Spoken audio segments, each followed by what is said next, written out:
on an all-new Dr. Phil. Dave was cheating on me with a woman half his age. He met at a strip club. It was like Tarzan, swinging from one vine to the other. Is this a marriage? You were vulnerable to the infection from another woman. I ate it up like a bowl of happy soup. Or a melodrama? She tried to run me over. I wasn't trying to run him over. Did you cut up her underwear and set it on fire? I might have. Just tell me you hate me. Why do you torture me? Let's do it. Have a good show, everybody. Here we go. This is a safe place to talk about hard things. Stand by. We'll count you down. I try to be an emotional compass and point you in the right direction. 5, 4. I am not giving up on you.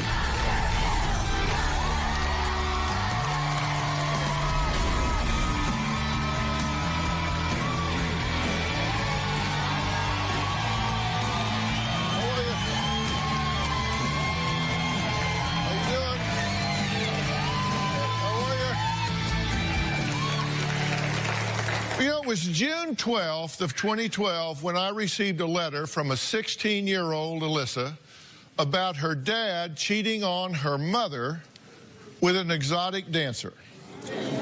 She said he was her hero until he made a mess of the whole family.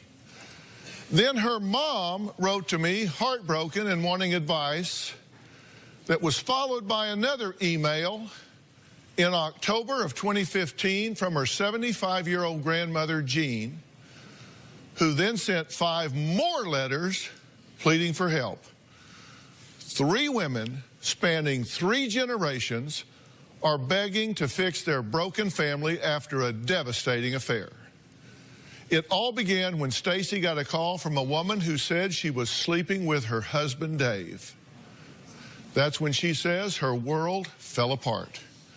She went from a comfortable life in a beautiful home, custom built by her husband, being lavished with designer shoes and bags and family vacations at the shore, to being forced to move into a 2-bedroom apartment with her 6 children. Now, Stacy's husband, Dave, claims he turned to his exotic dancer mistress because there was nothing exotic going on in his marriage.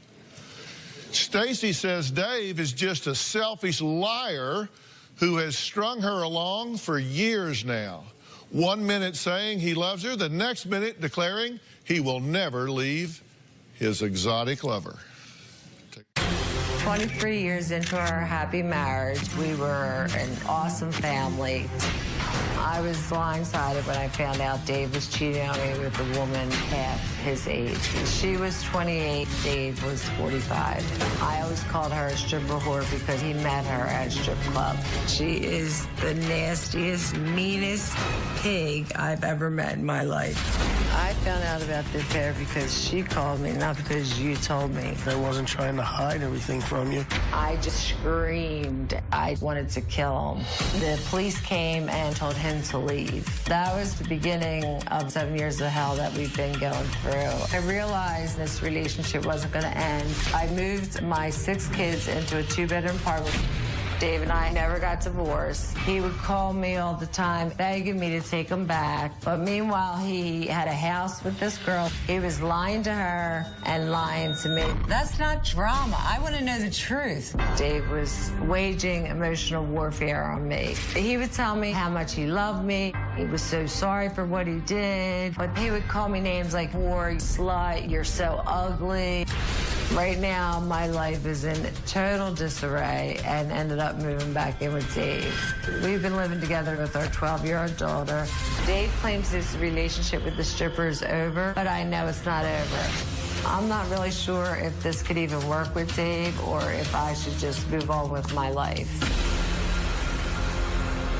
Dave says he knows he hurt Stacy, but he has no regrets about the affair. Dave claims he feels like Tarzan swinging from vine to vine between Stacy and the other woman. 8 years ago, I did meet this girl at an exotic bar. I struck up a relationship. She just filled the void in my life that I've always wanted and my wife didn't fill. Just sex with a new girl was more than I ever thought could happen in life. It was the greatest. I hurt Stacy, and it kills me to death, but do I regret it? No. I've had some of the best times in my life. The person who I am now is the real me. I purchased a motorcycle for myself to have some fun with. Stacy felt very betrayed. There was a lot of times she wanted to see me burn in hell.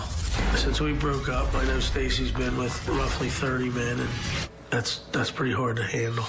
I don't know if she was trying to hurt me, but it's pretty disturbing. But for the last 8 years, I never really shut the door on the relationship I had with Stacy. I would talk to Stacy and then basically torture this other girl because I was flip-flopping. I was like Tarzan, swinging from one vine to the other, but I wouldn't let go. Right now, my ex-girlfriend and I have broken up, but still talk at times. He's not being honest with me about his ex-girlfriend. I keep catching him. I do love Stacy. Sometimes I just wonder if we're hanging on something that is just hopeless. Are you two living together right now? Yes. I moved back up here in December from Florida with my boyfriend. My boyfriend ended up hanging himself at my son's house, so I went to his house. Your boyfriend hung himself. We're going to circle back to that later. I'm sorry for your loss. Thank you. Can I say one little thing? Yes. And I don't mean this as anything derogatory or anything, but like, I like watching different TV shows and movies. I love movies. I always hated when I would watch a court trial and they'd have the person on the stand and the lawyer would let them talk and they would be saying a sentence that they wanted to get the whole sentence out, but the lawyer would stop them like right halfway through the sentence and it would change the whole thing of it. It would just twist it out. If they could say the whole sentence, it would be much clearer. Well, just coming in from backstage and seeing the initial beginning of this show, it's really a picture that's painted that's very... Well, what's the... I mean, I don't know. It just didn't seem no, to... the floor is yours. Is there some picture that's not clear? There's a lot of truth to be told. It makes my wife there look like nothing but a victim, and it makes it painted a picture there of me being like maybe the because worst you were guy just in the talking world. to your Well, you've girlfriend got the before the floor show, here. David. You paint the picture. Here's the brush. You paint. If you go back and look, I was a very dedicated husband for 27 years. I was a dedicated father. All I did was work and take care. I was at every one of my kids' games. I taught my kids a lot. I loved being with my kids. I took care of my wife. I tried to give her everything she ever wanted. And basically, all I wanted was just a little love in return. I mean, I feel like there's two types of people in the world in one category, and there's givers and takers. And I felt like I'm a giver, and I've been given my whole life. I just wanted a little bit in return. And I believe my wife is nothing but a taker. And all of a sudden, I met somebody that was one of the nicest givers in the world and showed me the love that I was waiting for my whole life. Whoa, no. He wanted the floor. You have the floor. I used to talk to my wife. I used to pull her aside. Like, I turned a house that we bought. We lived in a couple different houses. Every time we bought a house, I fixed it up. We sold it for a little bit of a profit. We finally got a house that was going to be condemned by the township and torn down. It was a frat house. We took the house and we turned it into a 5 bedrooms, 3.5 baths. It was like a beautiful home. I did it just to give her like everything she ever wanted. Like, I did the worst thing a married man could do. I know that. And I didn't mean to fall in love, but I did. Well, let me see if I understand. So you feel like you were a dedicated father and a committed husband. You provided a good home and you did well by your wife and your children, but she withheld affection, she withheld love, and in a love-starved way, you finally were vulnerable to somebody that would give you what she withheld from you. I was given and given to her, to my kids, that was a question. nonstop. And my love tank was empty. That was a question. Yes, I feel like... So do I get it? You get it 100%. And so finally you just said, well, I'm going to get it somewhere. When you say get it, I don't know what love. You mean by that, but I mean, well, I wasn't going after just it. Like, no, love, attention, affection from another woman because you weren't getting it at home. Absolutely. I ate it up like a bowl of happy soup. Stacy says Dave tried to choke her and threatened to kill her. But Dave says Stacy is the one who instigated the fights, not him. We'll talk about that when we come back.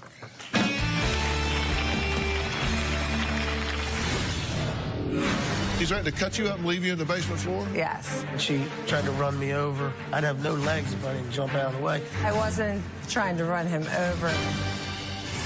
And later, Why did he torture me? Just tell me you hate me. Tell me you don't want to be with me. Because I can't take it anymore. Tomorrow on an all-new Dr. Phil. I love you. Terrorized by their teen. You have an out-of-control young man I punched Marianne in the nose. tearing up the house. He ripped the phone right out of my hands. I don't have... He's 15, and you're still whipping him with a belt. I get so frustrated. So you're hitting him for you, not him. He didn't want to come on stage, He's a little bit nervous. but his story has to be told. That's tomorrow. There have been times where I've been very afraid of Dave. I got a little bit of an anger problem. When he gets angry, he explodes like a lunatic. He did get physically abusive with me. One time, he came up and grabbed me around the neck and started squeezing my neck and said he was going to kill me. We finally let go. He pulled out a knife and he said, I'm going to slice you up all over this basement floor. Before he left, he told me, if you call the cops, I will come back and kill you. So I did not call the cops. I was scared to death. Well, Stacy says her ex-husband's affair with an exotic dancer destroyed the picture-perfect life they had created for their family of 6 children. But Dave says, oh, wait a minute. It was not picture-perfect. It might have been picture-perfect for her, but he says it was not picture-perfect for him. He says his wife neglected him, and eventually, he says, I finally broke and fell to the affections of someone else. So y'all are still married, though, right? Yes. Did he threaten you with a knife? Yes. Did he threaten to cut you up and leave you in the basement floor? Yes. Did you pull a knife on her? No. Did you threaten to cut her up and leave her in the basement floor? At that night, I think I was drinking. I don't know if I said anything scary like that, but she knows I would never lay a hand on her. She knows I would never do nothing like that. Our daughter was hysterical, crying, jumping on him, saying, please, Daddy, you said you love Mommy. Why would you want to hurt her? I was drinking, and I went over, and I said, why can't you just wake up, take me back, and we'll fix this? But he was This living is with when the I was girlfriend. living at the house taking care of the kids, and I found out Yeah, she but was back dating her high school sweetheart. You got drunk and threatened to chop her up, right? I said something probably to that effect. sorry? I might have said something to that effect. I'm not saying you meant it, but you threatened to chop her up. I mean, come on. You got to get rid of the evidence somehow. I don't know. No, I mean, come on. I mean, you probably said Did I say that? I right? don't know. I was drinking. Yeah, so you probably said. I don't know if I said it. I didn't have a knife. Look, she's laughing her butt off. She knows. No, because it's true, and you know it's true. Did he was have a drinking. knife? He had, I yeah, he always always have a carries pocket a knife. knife. He's a carpenter. He always had a knife in his pocket. And he pulled it out. And Oh, I stop had got that, new pull it out. implants, like when we were still married after the 6 kids. And he goes, I will slice those off and... Whoa. I'm sorry. And cut you all up. I'm sorry. Cut you all up. So, and I said, and he goes, and if you call the cops, I will come back and kill you. Did you say that? No. Call the cops, I'll come back and kill you? No. Listen, I'm I say a busy guy, and seriously, if you can't come in here and lie. Well, No. Okay, but behaviors are discrete. They have a beginning and an end. They either occur or they don't. Right. Some things like you like this picture, you do or you don't. You know, that's an opinion. But whether something happened or didn't, it either happened or it didn't. Okay. And there are some things that kind of pop out against the background of life. And pulling a knife and saying you're going to chop somebody up and leave them in the basement floor, that's one of those things that kind of pops out against the wallpaper of your life. I mean, so that either happened or it didn't. It happened. When one of you says yes, one of you says no, somebody's lying. I swear to God. In the scheme of this whole thing, that's this big. It sounds pretty bad, but... Well, listen, I'm not assigning a weight or valence to it. I'm just trying to find out when somebody says yes and the other person says no. I'm just trying to find out who's telling me the truth and who's not. I'm not saying you were going to cut her up with a knife. I'm just trying to say what happened or didn't. You would do a lot better with yourself to do a modified mea culpa and said, yeah, I shot my mouth off, but I didn't mean it, than to lie and say you didn't do it if you did. I don't want you to say you did if you didn't, but I don't want you to say you didn't if you did. I just want you to tell me the truth. The truth is, I was drinking. I went over, was begging her to take me back. She didn't. I remember putting my hand right here. Not real bad. She got scared, acted like, you know. And I saw my daughter, and I said, oh, what am I doing? I was drinking. I made a bad call. But would I ever pull a knife and tell her I was chopping her up? I don't know if I said something to that effect, but would never do it, and she knows that. So you might have said it, but you would never do it. Right. Okay. All right. I don't know if she wants to bring up the time that she tried to run me over. I'd have no legs if I didn't jump out of the way. And she took the car and ran right under the back of my pickup. Does that happen? Yes, that's it, but I wasn't trying to run him over and cut off his legs. But I did try to slam his truck, and I slammed it a couple times because I caught him lying again about his girlfriend and making a fool out of me for the 10 millionth time. So you were going to run him over but not cut his legs off? I did not want, no. His truck was in front of me, and he stepped in between, and I stopped. I didn't even touch his body. And then he walked away. I jumped out of the way. You were not.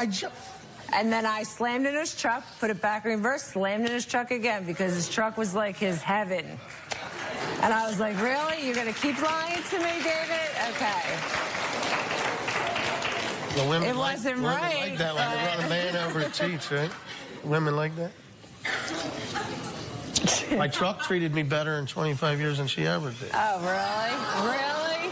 Really? Taking care of 6 kids and a grandchild, doing all the wash, cooking, cleaning every day. Oh, okay. I didn't help take care of any of them people, right? Yeah, okay. Well, up next, she wrote to me when she was just 16. One of Stacy and Dave's daughters says her dad's affair ruined their lives. Well, she's of age now, so we're going to talk to her. She's here. We'll meet her next. When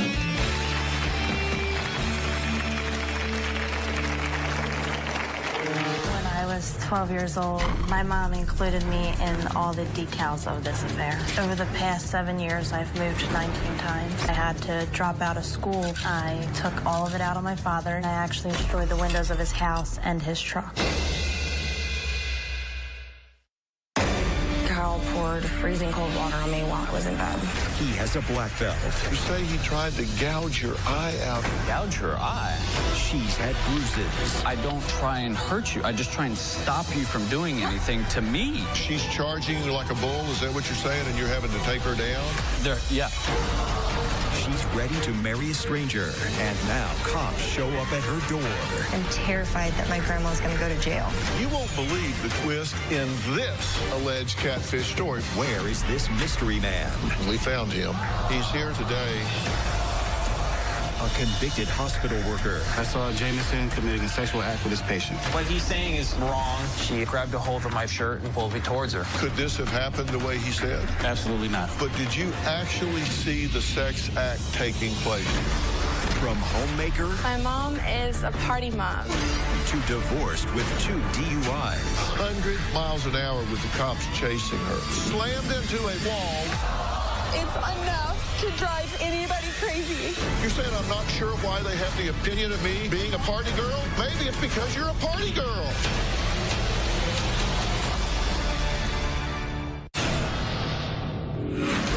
My children know a lot about the violence and the craziness that has gone on between Dave and I. You dragged our kids into this way too much. I know. Our kids should not know a quarter of what they know. No, I know they do. I am definitely guilty of it, and I feel horrible. I definitely did use the kids to punish Dave. Stacy and Dave's daughter, Alyssa, says her dad's affair with an exotic dancer destroyed her mother. She claims her family's life was turned upside down by her father's selfish betrayal. Before the affair, I was my daddy's little girl. When I was 12 years old, my mom included me in all the details of this affair. I don't believe that I was old enough to deal with that.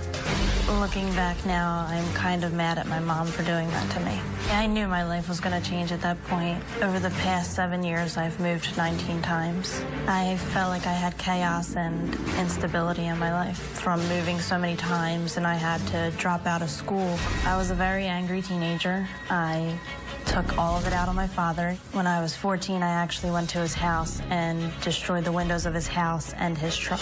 My dad expressed his anger and rage towards my mother. I'm very worried about my little sister who is witnessing all this insanity that goes on at the house. She's 12 years old. The moral of the story is my dad wants to be with the mother of his children, but he wants to change my mom into somebody that she's not. It would be great if they could work this out, but I just think there's too much damage done.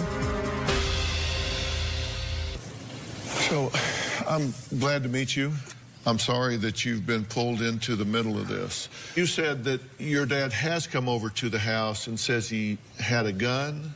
Yes. Or he had a gun? He said he had a gun. He was in the back of our apartment building where we were living at, saying that he was going to kill himself, and hopefully somebody throws him in the dumpster that he's sitting in front of. He was in front of a dumpster? Yes. He's going to kill himself. Hopefully somebody will throw him in the dumpster? Yes. You heard that? Yes. You heard that? That was when I moved with all the kids into a 2-bedroom apartment. Yeah. Did you say that? I don't remember that one, but I honestly don't remember that. Boy, you gave me a really detailed longitudinal history of 27 years of fatherhood and rebuilding a house and describing the different bones of the house and its history and all that kind of stuff, which demonstrated a really good memory, but you don't remember standing in front of a dumpster with a gun? He doesn't remember anything that he's done. No. I don't He says he remember forgets the that bad incident. things. I went through a tough time when I realized that my whole life fell apart, you know what I mean, and my family. I was devastated what I did to my kids. It tends to do that if you start dating strippers while you're married. What did you think would happen? At the time, I wasn't thinking. I lost my business. I started not being able to provide for my family. It made me feel like a loser.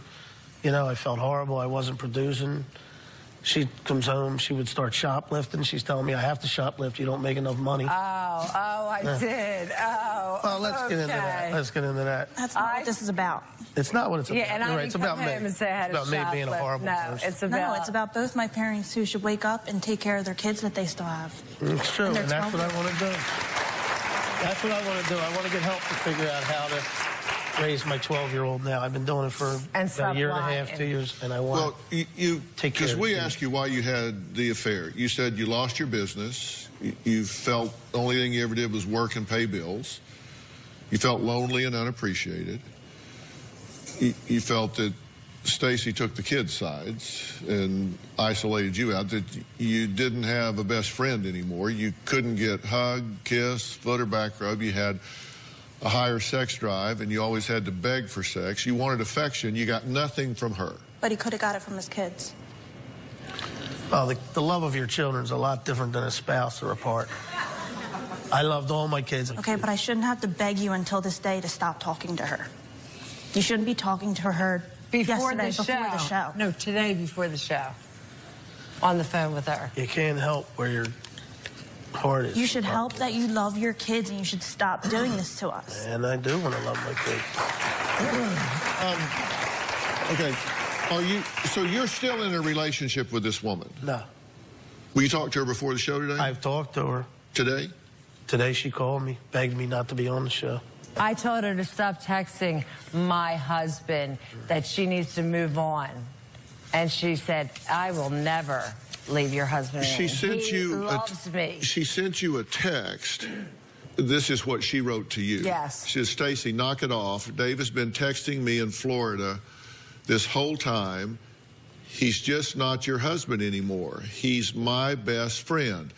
Why don't you go bring another man to go hang yourself and kill yourself to get away from you? What type of sick person? She's a sweet person, huh? I don't like all this text, and I think this world's a mess with cell phones and Facebook and everything. Oh, so that makes every excuse in the world for her to say something like that. So your wife, you tell me how much you love me. I said that's wrong. I'm not going to say that's right. So why are you still talking to her? Okay, we're going to find out what happened when Dave's girlfriend announced that Dave just became a father to his 7th child.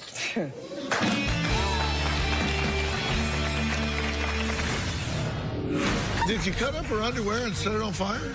Yeah, I got a little ticked off. I used to tell her, yeah, you're smoking hot. Why don't you wear a thong once in a while? I don't know how we got 6 kids, because granny panties and T-shirts. Next Thursday. Tell me what happened tonight that Chrissy went into the coma. The last time viewers saw Nick Gordon. I miss Chrissy and Whitney so much. Dr. Phil sent him to rehab. Bobby Christina Brown, the daughter of the late music legend Whitney Houston, has died. Now, The autopsy results are in, and Nick Gordon sits down to look Dr. Phil in the eye. I want to give you a chance to set the record straight. The questions everyone wants answered. Did you murder Bobby Christina Brandon? Only on Dr. Phil. Closed captioning provided by... My bladder leakage made me feel like I couldn't be the father that I wanted to be. Now I use Depend, I can move the way I really want. Unlike the bargain brand, new Depend Fit Flex underwear is now more flexible to move with you. Reconnect with the life you've been missing. Get a free sample at Depend.com. The power of OxyClean is now in a laundry detergent. 1 cap beats 4 caps of the leading value brand to remove tough stains better for brilliant whites and vivid brights. Try OxyClean HD laundry detergent today. Save up to 20% versus the leading brand.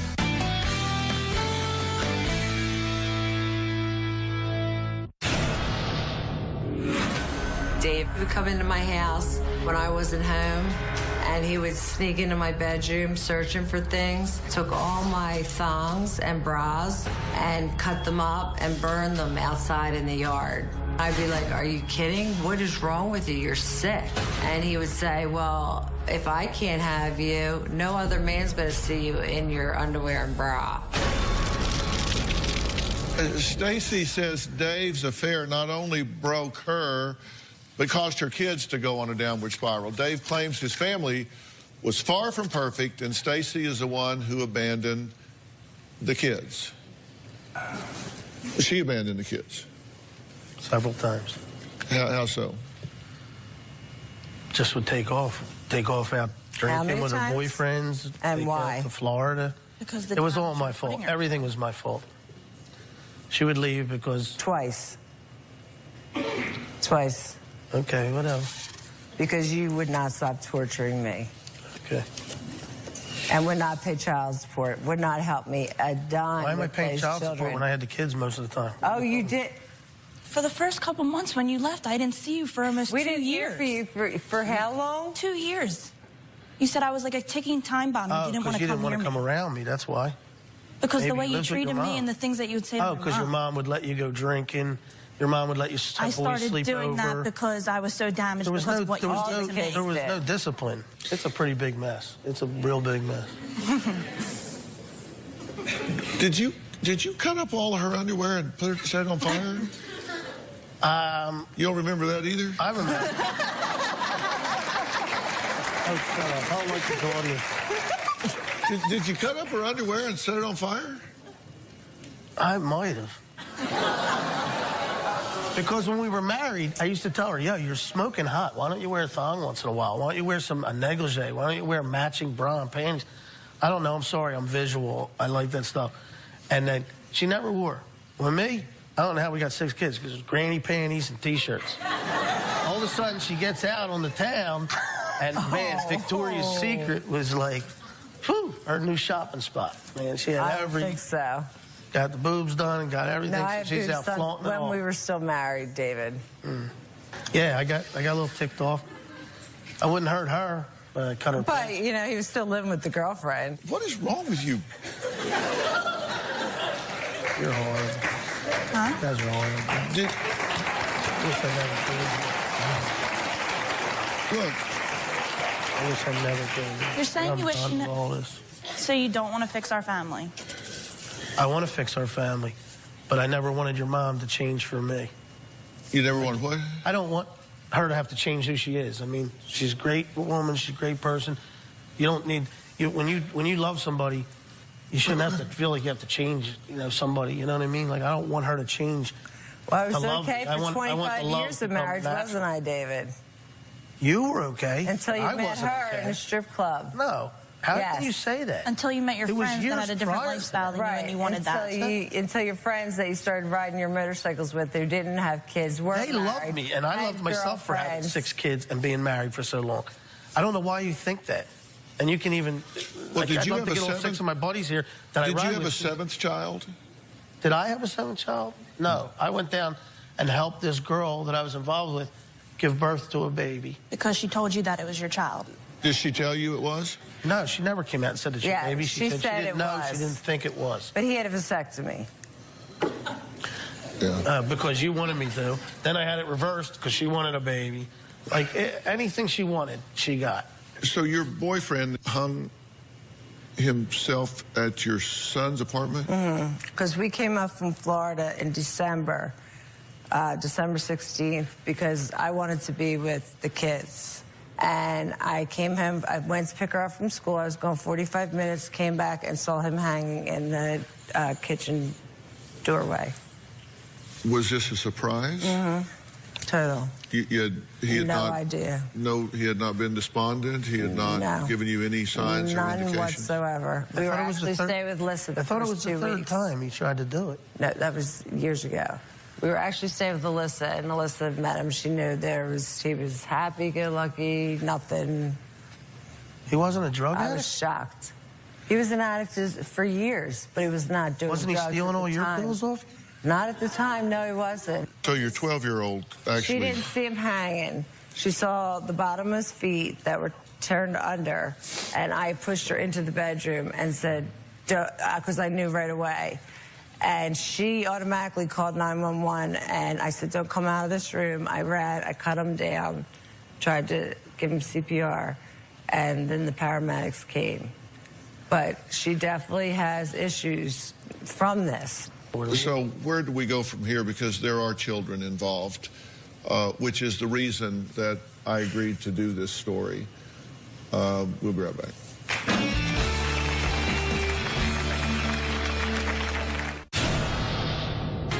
My daughter, Stacy, she is an absolute mess, and she's so low and broken. Her husband has tortured her. I beg you to please help. My family is a mess, and I would really appreciate it if you could help us. I just would love if I could get my family back together and to be one again. My family, one of the most loving, caring, blessed families in the world. Hopefully you can help our family, and thank you and God bless.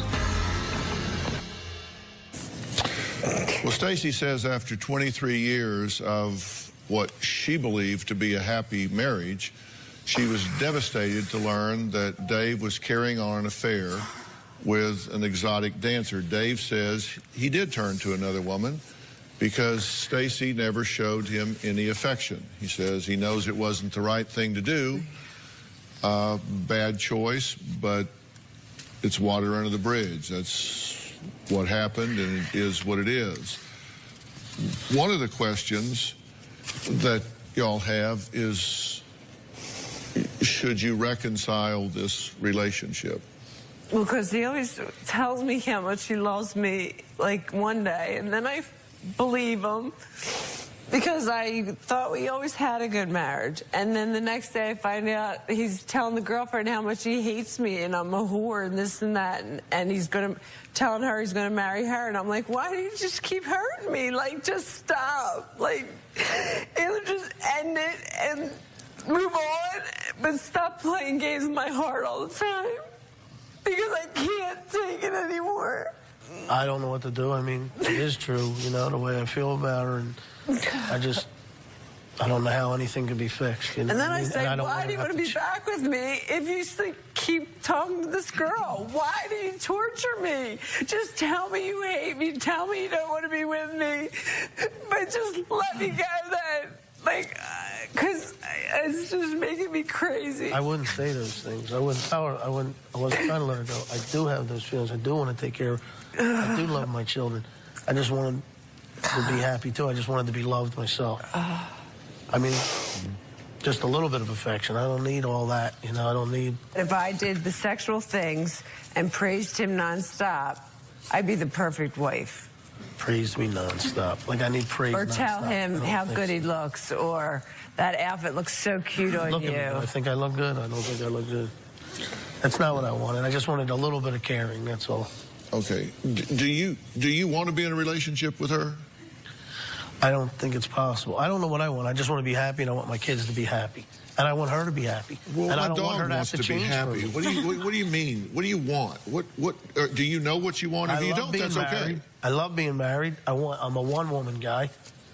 And well, come on. I believe I am. Why? Because I went out of my marriage? Well, I didn't go out of my marriage. I mean, 30 men. I think we're after 30 women. I wasn't with 30 men, David. You don't know what you want. Do you at least want your kids to be okay? I want my kids to be okay. Well, then so to make my talking kids to her. okay, should I just be alone the rest of my life? Is that No, but you that's need the to worry answer? about yourself and make sure that you're okay and your 12-year-old's okay, and then you can find somebody And to be what happy have I been with. doing for the last 2 years? Look, let's take a break, come back, and I'm going to tell these two exactly what I think needs to happen. We'll be right back.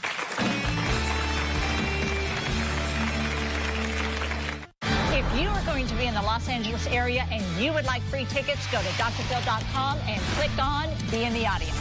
Or you can call 323-461-PHIL. That's 323-461-7445.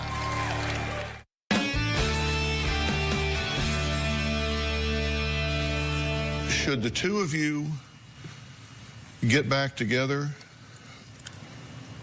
Absolutely, unequivocally, no.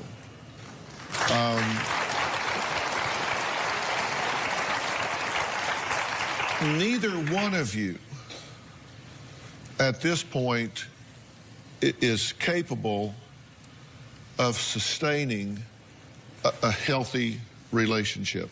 Because when you come into a relationship, you bring with you history. And you either contribute or contaminate that relationship based on what you bring into it. And right now, you would contaminate any relationship that you're in. You have bitterness and resentment and confusion and immaturity. And you would contaminate any relationship that you go into. You have the same things that she has. You're very immature in terms of relationships.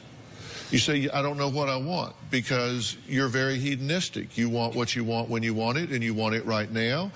And so you've gotten yourself into a pickle. And this relationship that you have with this girlfriend, the chance of that ever working out for you long term is statistically somewhere less than 1%. I mean, relationships that are born out of the history that this one is born out of, less than 1%. It's not going to work. If this relationship is going to work, you have to first do a relationship autopsy. You have to go back and figure out why it didn't work the first time. You've got so much history here, and both of you are so immature that you turn to alcohol, drugs, violence, threats, name-calling, destruction of property, slashing tires, smashing windows, writing on cars. You even said, I used the kids to punish him. You even know it. You even know that you're using the kids as pawns. And it's terrible. And, I mean, that is so destructive for the children. The two of you are going to have to get your act together. The two of you are going to have to sit down and be willing to take a serious look at yourself and say, what is it about me that I cannot sustain a healthy, positive relationship with anyone in my life? You can't do it with your children. You can't do it with each other. You obviously can't do it with any other adult romantic relationships, or you wouldn't be in this situation. You cannot handle a relationship.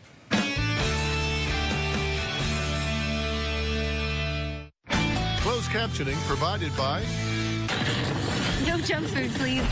Go for the Trumu! It's delicious! And nutritious, with no artificial growth hormones. Trumu, a truly good thing. Want to know what's coming up on Dr. Phil? Visit our website and subscribe to our email newsletter. You'll get weekly updates, life strategies, and exclusive video that you won't find anywhere else. Plus, on drphil.com, you can see sneak previews of upcoming shows. Log on today. Let's talk about one thing for sure. You have one child that the two of you need to parent that's 12 years old. Yes. You have other children that you need to reparent. Yes. Because not one of them has had a smooth and productive trajectory through this life. And it's not too late to stand before your children as a mature, united front and say, you know what? We're really sorry because we have modeled for you emotional chaos. And we are going to stop that, and we are going to fix that. And we are going to show you that lives can turn around because we want to model for you how to turn your lives around. Because your kids are headed for a hellish existence if you don't do it. They need a father figure. This situation needs you to step up and be the hero. Needs you to step up and man up and be the hero here. And you have the qualities to do that if you will just get some things out of your way. You keep getting in your own way. You're both behaving in impulsive, erratic, chaotic ways. And that has to calm down. And to do that, you're going to need some real ongoing professional help. And then this family, as a unit, is going to need some ongoing professional help. And I am, as a gift from me to you and this family, I will provide that for you. I'm going to ask you to go to a program called Onsite in Nashville, Tennessee. And Onsite is a worldwide leader in really intensive workshops that are custom designed for people that have been through trauma, for people that have been through chaos in their lives, for creating a plan for their life and for their family. So I want you to work on some things individually, and then I'm willing to send you to Onsite in Nashville, Tennessee, and have you work there intensively to give you a jump start on this. Will you take this help? Yes, thank you. I want you to man up and do this, okay? All right. I want to thank my guests today, and a special thanks to Onsite and Miles Adcox for helping this family. We will see you next time. All right, guys, we're going to start on this right away. I'm going to get this set up right away. All right, thanks, guys. Thanks, guys.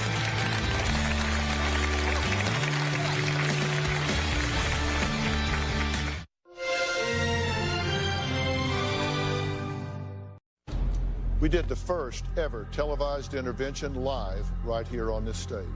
We've conducted dozens of interventions since then. Today's show is unlike any we've ever done before. Today on an all-new Dr. Phil.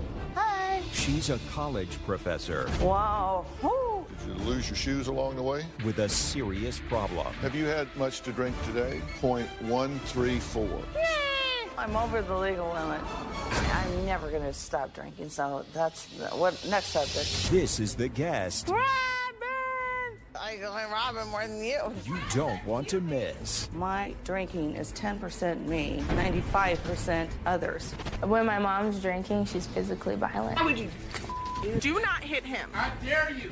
After 170 days in jail. Has she hit you in the face? Don't even go there. You're out of control.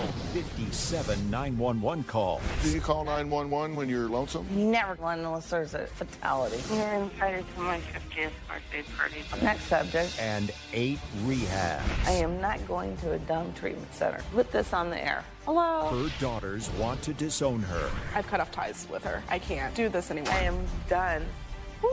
Bye. Now. You are at the precipice. This is a threshold, and you need to say, I need to listen to this man and do what he is offering for myself and for my family, or you are going to die and maybe kill somebody else along the way. Will she accept the help? That's awesome. Where's the next drinky?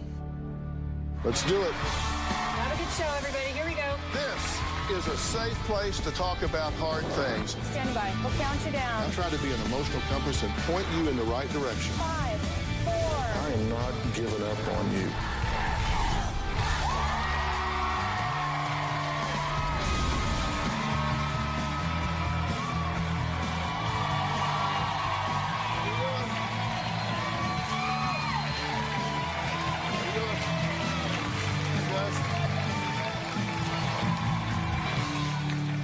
Well, I would like for you to meet Treva, a former United States Department of Defense employee. She's currently a university adjunct professor. She has a master's degree. She teaches graduate-level courses in the field of information security management and project management. In addition, Treva has been married to her husband, Vern, for 22 years. They have 2 beautiful daughters, Morgan and Ashley. But her daughters say their mother, who on paper has clearly an impressive resume and a cutting-edge skill set in her career field, has been verbally abusive and drunk for their entire lives. Take a look. How dare you? Got me intoxicated. Do not hit him. Prosecute me. I'm a United States citizen, and I can drink if I want. Well, the family, and sometimes even Treva herself, have called 911 so often, a record total of 57 times, that the 911 operators and police know Treva on a first-name basis. Here are just a few of those calls.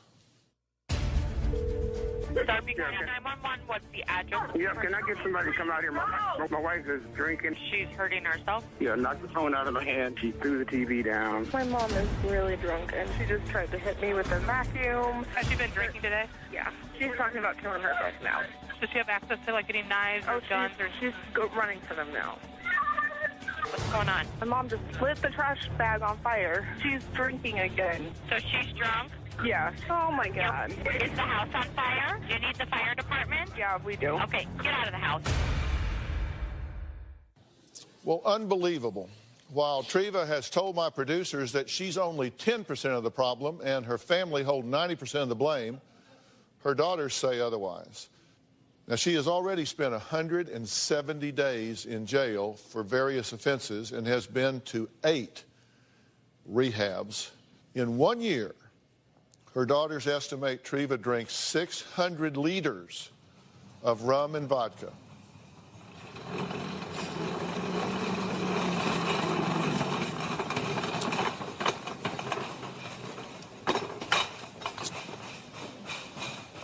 That's enough to fill these 8 shopping carts. Morgan and Ashley say, enough is enough. And too much is too much. And they refuse to talk to their mom until she not only gets help, but also makes long-term permanent changes in her life. Take a look. I would describe myself as huge alky. I have a couple drinks a day. When my mom drinks, she just doesn't stop. I dare you. I dare you. She'll either drink rum or vodka, huge bottle every day.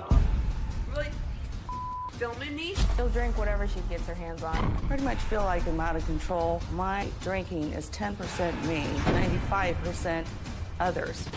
When I drink, the truth comes out. When my mom's drinking, she's physically violent. How would you? She has slapped me in the face, broke my glasses. Just broke my glasses. She'll break coffee table railings. One time, we're watching Netflix. She went to the TV and threw it down. Once she took a vacuum cleaner and hit me over the head with it. I dare you. She has taken a baseball bat and knocked a hole in the door. One time we were watching American Idol, and I was making snacks. I was lighting the candle, and it caught the trash bag thing on fire. She set fire to a trash bag and set the house on fire. She just had this really creepy look on her face. They called the po-po. I was in jail for 164 days last year. Guess what I got charged with? Dr. Phil? Arson! My mom's very smart. She has a master's degree with honors. Her drinking has progressed where she can't even hold a job. She hasn't worked in over 2 years. I'm a motivational speaker. I'm a novelist. I have several books. Sadly, my mom is an alcoholic, and the alcohol just makes her very delusional. I spoke to Hillary Clinton the other day. I'm very busy with her campaign. She called me herself to thank me for winning Iowa for her. She does not know Hillary Clinton. For years, my mom has tried to get help. I've been to treatment centers, mental hospitals, and I've even been to jail. Treatment centers are dumb. It's a circus. I feel like Dr. Phil is my mom's last option. I mean, I'm not in denial on drinking. I raised my hand. I've drank many a time in my life. I don't think drinking is the issue here. Well, Treva is here, and she's going to join us now. So, Treva, if you will, come on out. No, have we seen the doctor? Hi. Wow. Ooh. How are you, Dr. Phil? Yeah? Have a seat. I got a step for you here, so watch your step. It kind of blends into the floor. Did you lose your shoes along the way? No, I didn't. You just took them off? Yeah. Yeah? So, how do you feel about being here? You're a very nice person, by the way. Well, thank you. Yeah. I've heard people say very nice things about you as well. Who would that be? Well, I mean, who would that be? Your husband and your daughters find you when you're not drinking or upset to be an amazingly inspiring person. Drinking. Yeah, and your daughters, that's the irony in this whole thing. Your daughters in particular find you to be very inspiring. You're very inspiring. Where's Robin? We know? Robin, she's right out here. Say hi, Robin. Can you move the boom? Come here. Can you move the boom? Hi. Robin! How are you? Who loves you more than me? I love you. That's Robin. And thank you. All right. What next subject? I don't know what the subject is. Do we know? Seriously, do we know what the subject is? Well, the subject, according to you, is a family intervention, and that's what I'm really focused on. I know. What is that? Well, do we know? You said that you felt like 90% of this issue was your family, and 10% of it was you. All right, let's go back to inception. All right. I was abused by my family. I'm very sorry to hear that, by the way. Thank you. I really am. I'm very sorry to hear that. That's what happened. You know, I think that's what started the whole thing. We actually made a list for you of some of the things that you had mentioned. You said you've been punched in the face by your husband, Vern, that you've been strangled by him. I've been almost killed by my husband. Do you not know that? Yeah. Do you understand? He pushed you out of a moving car. Done. That he pushed you down a flight of stairs. Yeah. That you've been pinned down with force by your daughters, and that you've been pushed and shoved by your daughters. I mean, seriously, that is dumb. You know, it's almost like, why and how would somebody do that to me? You're very intelligent. I know you are. Thank you. And I'm pretty sure that, you know, I don't know if you even have an ability to help me, because I don't think there's any doctor in the world that can help me. Maybe not even on this planet, maybe not even on the moon. We don't know. Seriously. I'm pretty good. Really? Yeah. Have you had much to drink today? No. I do like to know who I'm talking to, so I've got a blood alcohol measure here. Keep going, keep going, keep going, keep going, keep going, keep going. Okay. Oh my, well, it's probably not accurate. And later... I can't do this anymore. I physically can't. This is our last resort. I'm never going to stop drinking, so that's what next subject. tomorrow on an all-new Dr. Phil. Their son is 32. You got in my face screaming and yelling. You were really raging. Violent. We walk on eggshells around you because you'll blow up. And still lives at home. They think you're a moocher. I'm not a moocher. If you guys want me out, say so and I'll be out. You say you're bipolar. Is it so debilitating that you can't clean your room? I told them I didn't want any of that taken. I didn't want any film of it. Listen, if you don't want to deal with the truth, then don't be here. That's tomorrow. Have you had much to drink today? No. No? Not much? Well, we don't know. But, you know, give me a BIC. We'll do a... Well, okay. I do like to know who I'm talking to, so I've got a blood alcohol measure here. Hang on. It's got to beep. Yeah, let's and then go ahead. when it beeps, you got to blow until it beeps. And when it beeps, you got to blow until it beeps twice. Okay? All right. Okay, go. Blow real hard. Keep going. Okay. Oh, my God. It's going to be like 15,000. I don't know. Well, we don't know. We don't know. I hope you started in time. Let's see. It's calculated. Well, it's probably not accurate. How old is this thing? We don't know. I don't know. Seriously. It's dumb. Oh, my. It says 0.134. Yay! Well, I'm over the legal limit. Duh. Yeah. That's almost double. I arranged for you to see Dr. Bradley Jabor before you ever came to the show here, who's, in my opinion, the top neurological radiologist in the world. Yeah. You said, is there anybody on the globe that can help you? Well, I think I'm pretty good at what I do, and I know he's damn good at what he does, so I ask you to see him. And as we move through the show, do we have permission to talk about the findings that he came up with, to use you as a teaching tool for others? Yes, sir.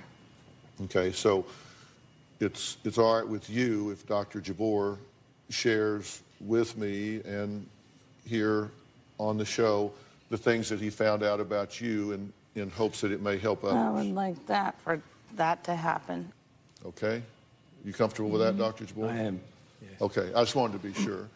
Well, here's what we're going to do. Treva's daughters, Ashley and Morgan, are both here, and they say their mother is a violent, toxic alcoholic who will be dead this year if she doesn't stop drinking. They love her dearly. They are concerned about her greatly. She says that they're a big issue here, a big part of this problem. One of her daughters even thinks the only solution for her mother at this point might be jail, where she can't drink. Well, we'll find out which daughter said that when we come back and see what they have to say here. My goal is to get this woman some peace, get her safe, get her where she can be happy in her life. We'll be right back.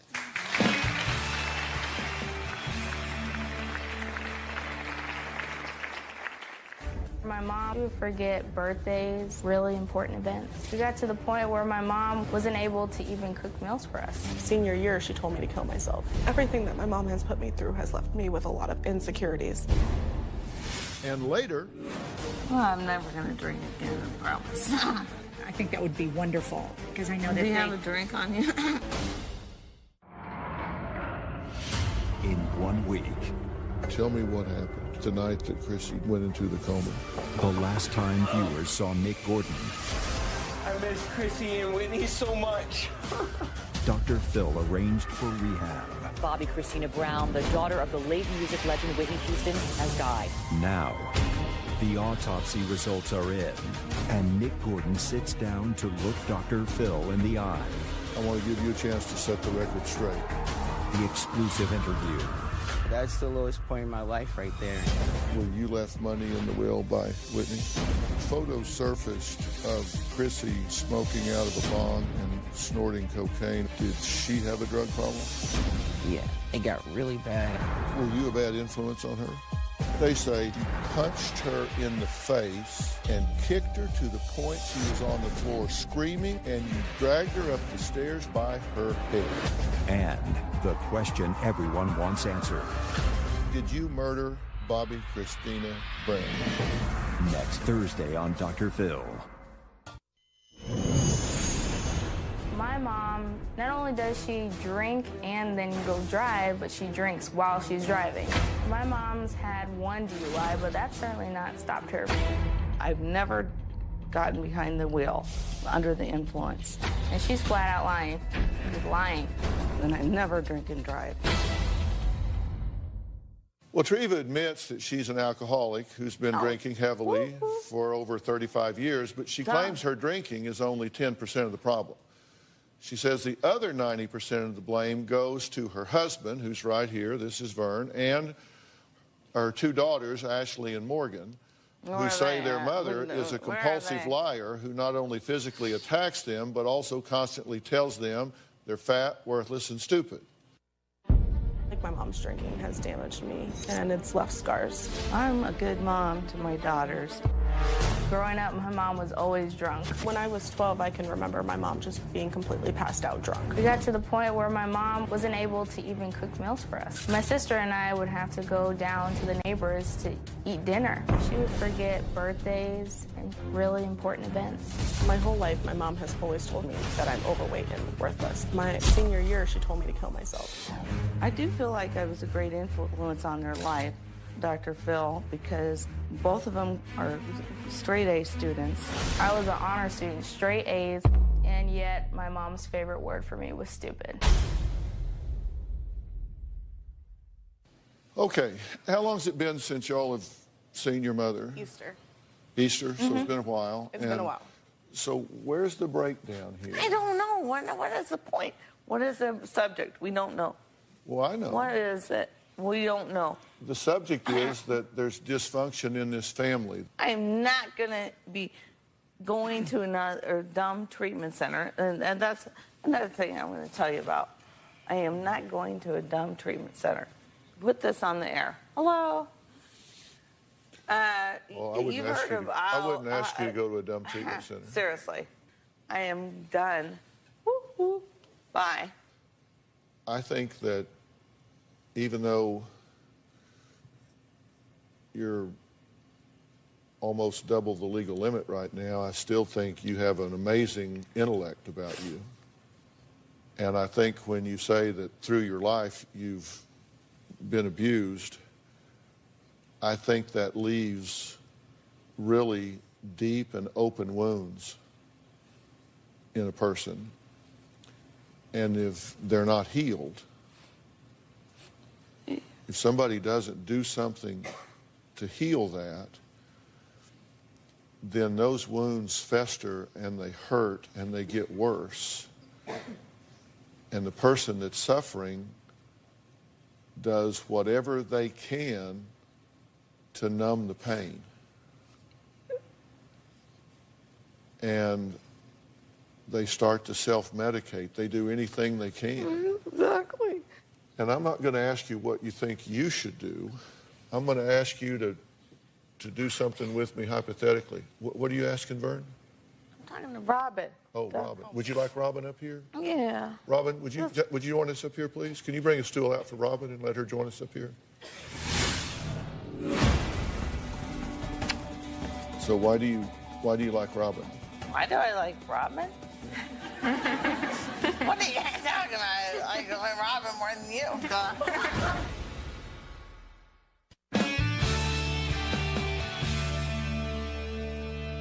Does that help to have her up here? Because she supports you, I'll guarantee you. We talked about you last night. She's been very concerned about you. Very concerned. Very happy you're here. I think you're in the right place.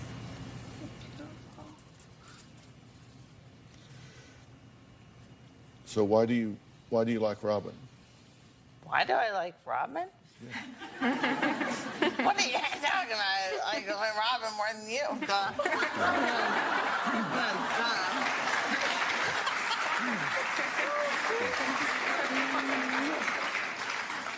Most people do. I'm not surprised, it's not a joke, but what is it about her that you find comforting?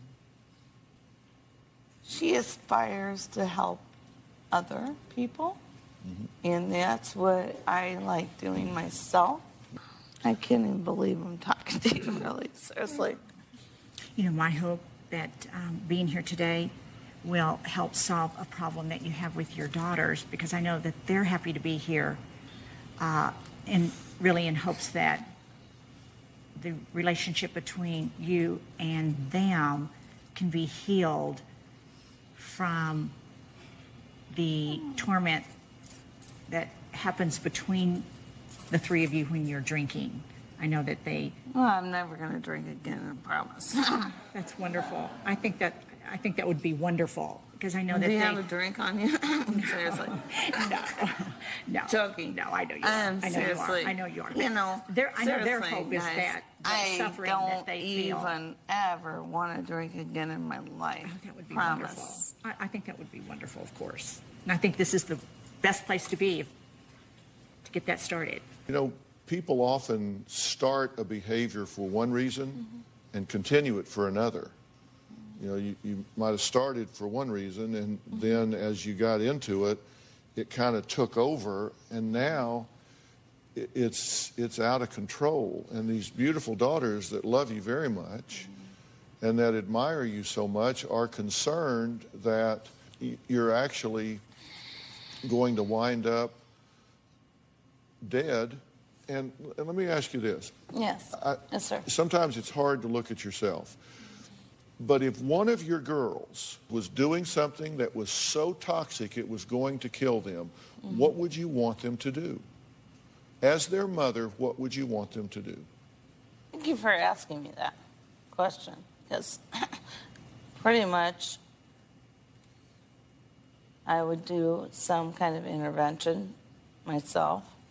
What would you want them to do? Would you want them to change that? Absolutely. Would you stand in the door until they did? Yes. Or would you let them self-destruct? No, would you let Morgan self-destruct? No. Would you let Ashley self-destruct? And I know they're susceptible because it's in my bloodline. Duh. They drink more than I do. Hello. We all know this. Well, go ahead and we did a BAC. Why don't you do one on them? I can. Okay. Thank you. There you go. Let's do it. Go ahead. You know, I can. Seriously? Where is it? My drink? No. Where's my drink? Please, I need to have a drink. Which one of you would like to go first? Yeah, I'm okay.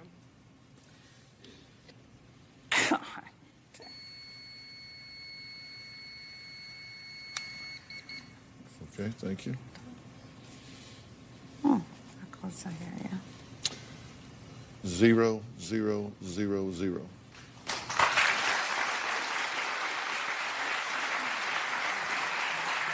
Let's do this one.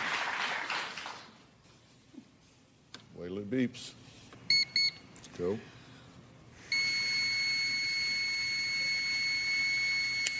Why don't you do it? Why don't you do it, Dr. Phil? 0, 0, 0, 0.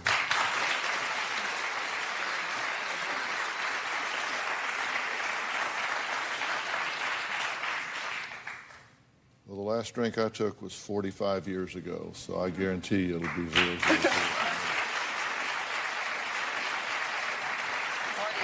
years ago? I thought you were only 42.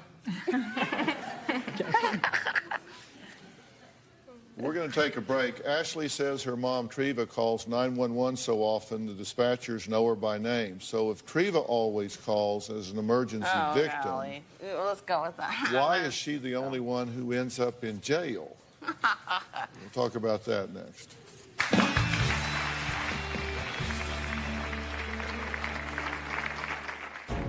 I call 911 when there's a serious problem. I was on stage with Barry Manilow last week. You were on stage with Barry Manilow? She loves to call 911 for a variety of reasons. Is it advisable to have the heat on when you have a fever? Tomorrow on an all-new Dr. Phil. Their son is violent. You were really raging. And still lives at home. You can't clean your room? I told them I didn't want any film of it. If you don't want to deal with the truth, then don't be here. That's tomorrow. I've called 911 several times. A couple times I thought I was dying. What's the address of the emergency? I don't know. I might be dying. When I call 911, I have a legitimate thing to talk to them about. It's not just random, hi, I'm calling 911 because I think it's funny. No, I call 911 when there's a serious problem. I don't know if I have Ebola or what. I don't know. I have a virus that's going around. Okay, are you suffering from any of the following? Any body aches, recent onset of diarrhea, vomiting, or bloody discharge from your mouth or nose? Not that I'm aware of. She loves to call 911 for a variety of reasons. Is it advisable to have the heat on when you have a fever? I'm sorry, ma'am, I can't give you medical advice over the phone. Did you want a rescue squad? I'm not feeling well. I think it's menopause. Have you been through menopause yet? No. Nope. I think it's menopause because I'm sweating like bullets. 29, pushing 50. And you're invited to my 50th birthday party, by the way. Wait. She comes up with crazy things. I was on stage with Barry Manilow last week. You were on stage with Barry Manilow? I was. Well, that sounds fun. I feel like a lot of times my mom calls 911 because she's lonely and she just wants someone to talk to. That's crazy. Do you call 911 when you're lonesome? I've never called 911 unless there's a fatality. Seriously, Dr. Phil. Fatality? Yeah. You just called them and invited them to your birthday party. You called them and said you had the heater on. That might not be the best use of... calling to tell them I'm in menopause. Well, I just heard you say that. Yes. That's dumb. Anyway. I just heard you say that. Next subject. Okay, next subject. According to your daughters, they say whenever you get drunk, you have hit Vern in the face and smashed his glasses. What are you talking about? That you threatened to kill Vern in his sleep. That you threw Morgan down the stairs. That you threw a beer can at Morgan's head. That you attempted to break Morgan's arm. Do you want to pull this back a little bit? That you smashed the bedroom door with a baseball bat. That you set the kitchen on fire. That you were joyriding in 2 stolen cars. That you drank while driving. That you've stolen money, spit at family members. That you make fake 911 calls. That you use the racial slurs and the N-word, baboons and monkeys. And those things are upsetting to you guys, right? This? The first. Oh yeah. Well, okay, we're going to talk about. Where are we going first? I think what hurts me the most is I've cut off ties with her. I can't do this anymore. I physically can't. This is our last resort. I just can't watch my dad take this anymore. He's suffered the most out of all of us. He's been the most loyal person to her, and I think that's commendable for a husband, but sad for a dad. You know, I was raised by and lived in a home with an alcoholic father. Robin was raised in and lived in a home with an alcoholic father. And I know that it changes who you are. It impacts your personal truth. It impacts your sense of self-worth. It affects your self-esteem. How has this affected your self-esteem? I have very, very low self-esteem, especially she has called me those bad names like the worthless and the fat ass, and I've heard that throughout my whole life. It's never stopped. So even now, it affects my dating life. It affects my friends. I don't go out. I'm afraid of what people think of me. You fear being judged. Yeah. And that you can't stand up to the evaluation, the assessment of others. Yeah. Because of the things she's put in your head. Right. How has this affected you, Morgan? She said the same things that she's told Ashley to me. But I grew up where they were really close. It kind of made me more dependent on other people for happiness. Like, I kind of like look for other people to make me feel okay. This is your husband here who's very concerned about you as well. She has hit you a number of times, correct? She has hit you in the face. She has broken your glasses, correct? Yes. Has she hit you in the face? Yes, she spit in my face. And has she broken your glasses? Yes. And she's saying that's not true. Dr. Yeah, Phil. it's on the defense, by the way. Duh. I don't think she knows right and wrong anymore. Don't even go there. Come on. Well, a few weeks ago, Treva sadly lost her mom. 2 days before she died, her mother recorded a deathbed wish for Treva. We'll find out about that after the break.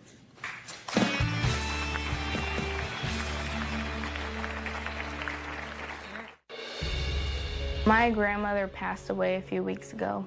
My mom's own mother died telling my mom that she needs to get help. When I think about what my mom had told me, I feel like I betrayed her.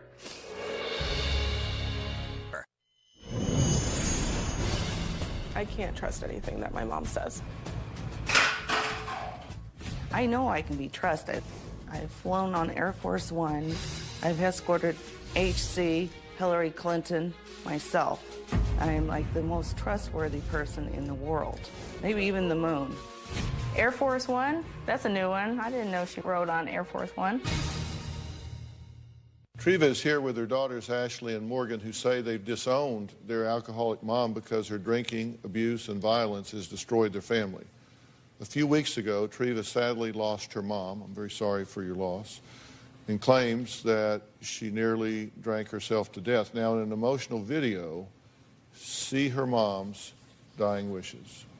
My grandmother passed away a few weeks ago. 2 days before my mom passed away, she recorded a message for me.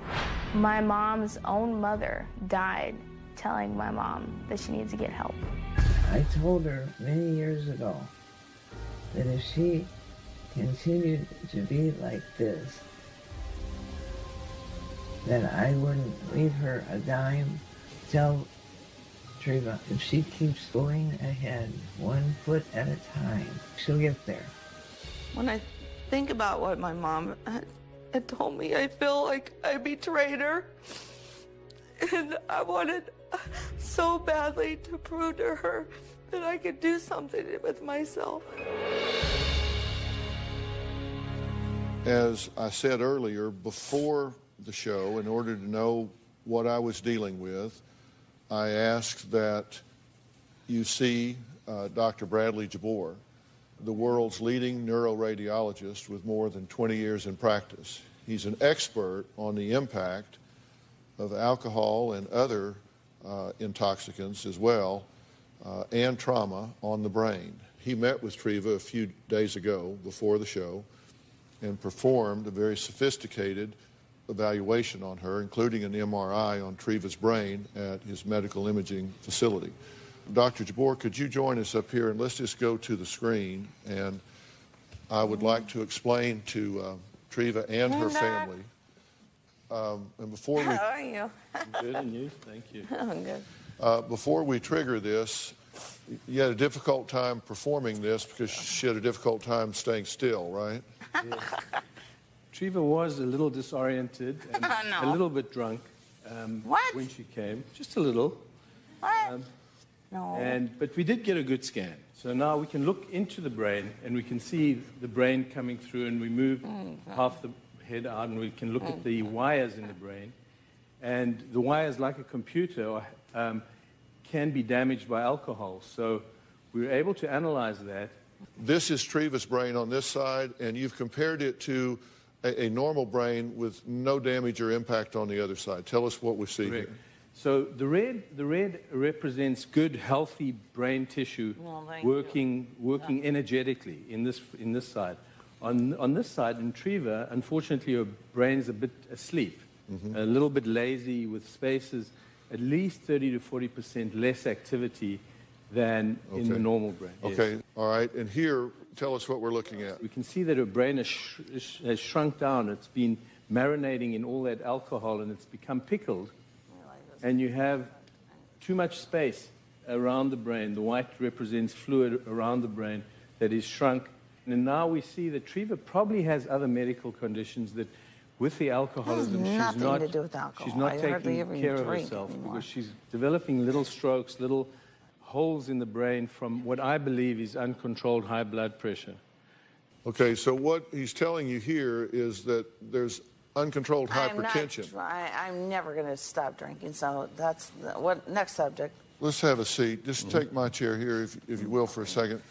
What I want you to hear here very clearly, and what I want you guys to know, what I want you to understand here, is that what we're talking about here is there are some life-threatening conditions here, and it can't be reversed if you continue to put this toxic poison in the brain.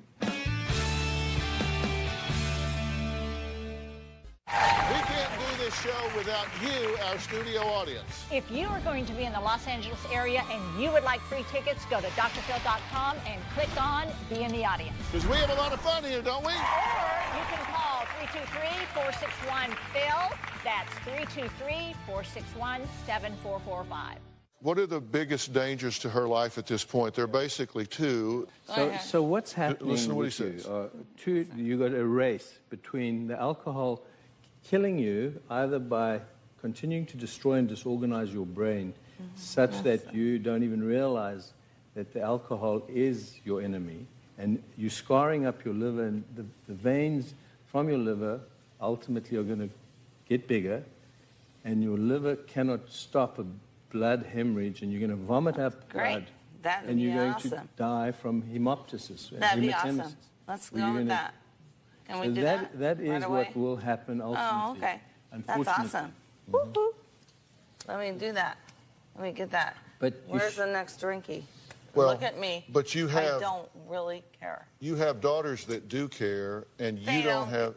You have. About me. Does that make sense? No, it doesn't I've make never had sense. anybody that You don't have the right to burden them with you destroying your own life. I'm not going to burden them again. By if I never talk to these being self-destructive. 3 musketeers again in my life. You don't have the right. You don't have the right to burden them with self-destruction. You need to hear what I'm saying. You need help emotionally. Please don't send me off to some weird I'm not going to send you off anywhere. Seriously. What I'm telling you is you need help with what's going on inside. And these girls are entitled to having the peace of mind of knowing that once in their life, their mother decided that she was going to stop doing what she was doing and give it a shot to try and give herself a chance to be healthy one time. That they deserve that.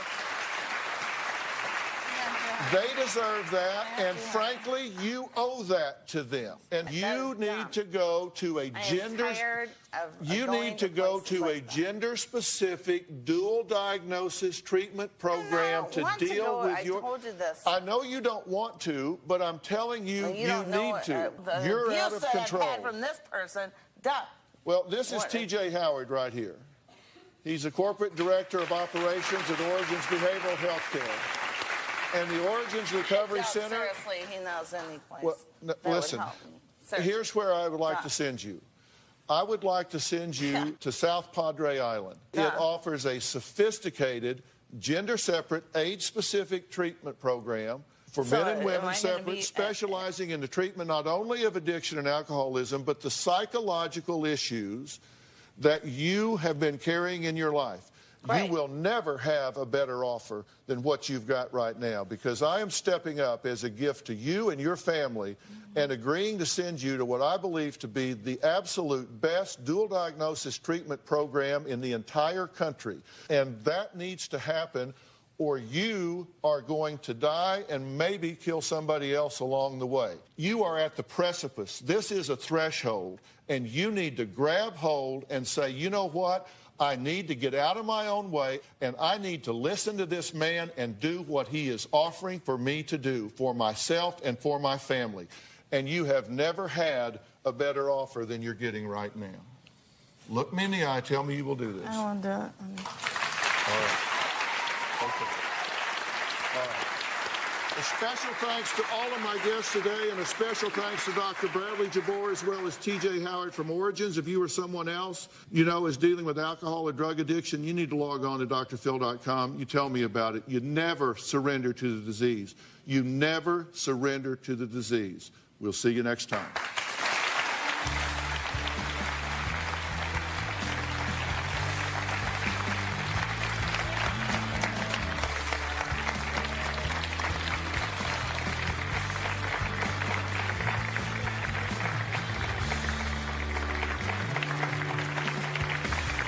I'm Anthony Haskins. I'm the resource director here at the show. Either she's going to treatment or she's going to die. Let's go have this meeting. Okay. We have it set up for you to go directly from here to treatment. We have... I'm not going to treatment. I don't have to accept this. Get the out of my life. If you really love these two girls, you're leaving and getting on an airplane right now. Please. Come on. Okay, come on, Mom. It took a lot of convincing, but she finally decided to do it. My hopes are that she does recover from this and we can rebuild what we've had.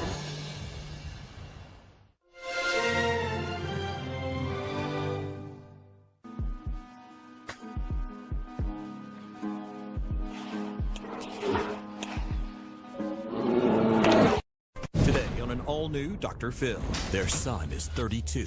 You got in my face screaming and yelling. You were really raging. Violent. We walk on eggshells around you because you'll blow up. And still lives at home. They think you're a moocher. I'm not a moocher. If you guys want me out, say so and I'll be out. You say you're bipolar. Is it so debilitating that you can't clean your room? I told them I didn't want any of that taken. I didn't want any film of it. Listen, if you don't want to deal with the truth, then don't be here. Let's do it. Have a good show, everybody. Here we go. This is a safe place to talk about hard things. Stand by. We'll count you down. I try to be an emotional compass and point you in the right direction. 5, 4. I am not giving up on you.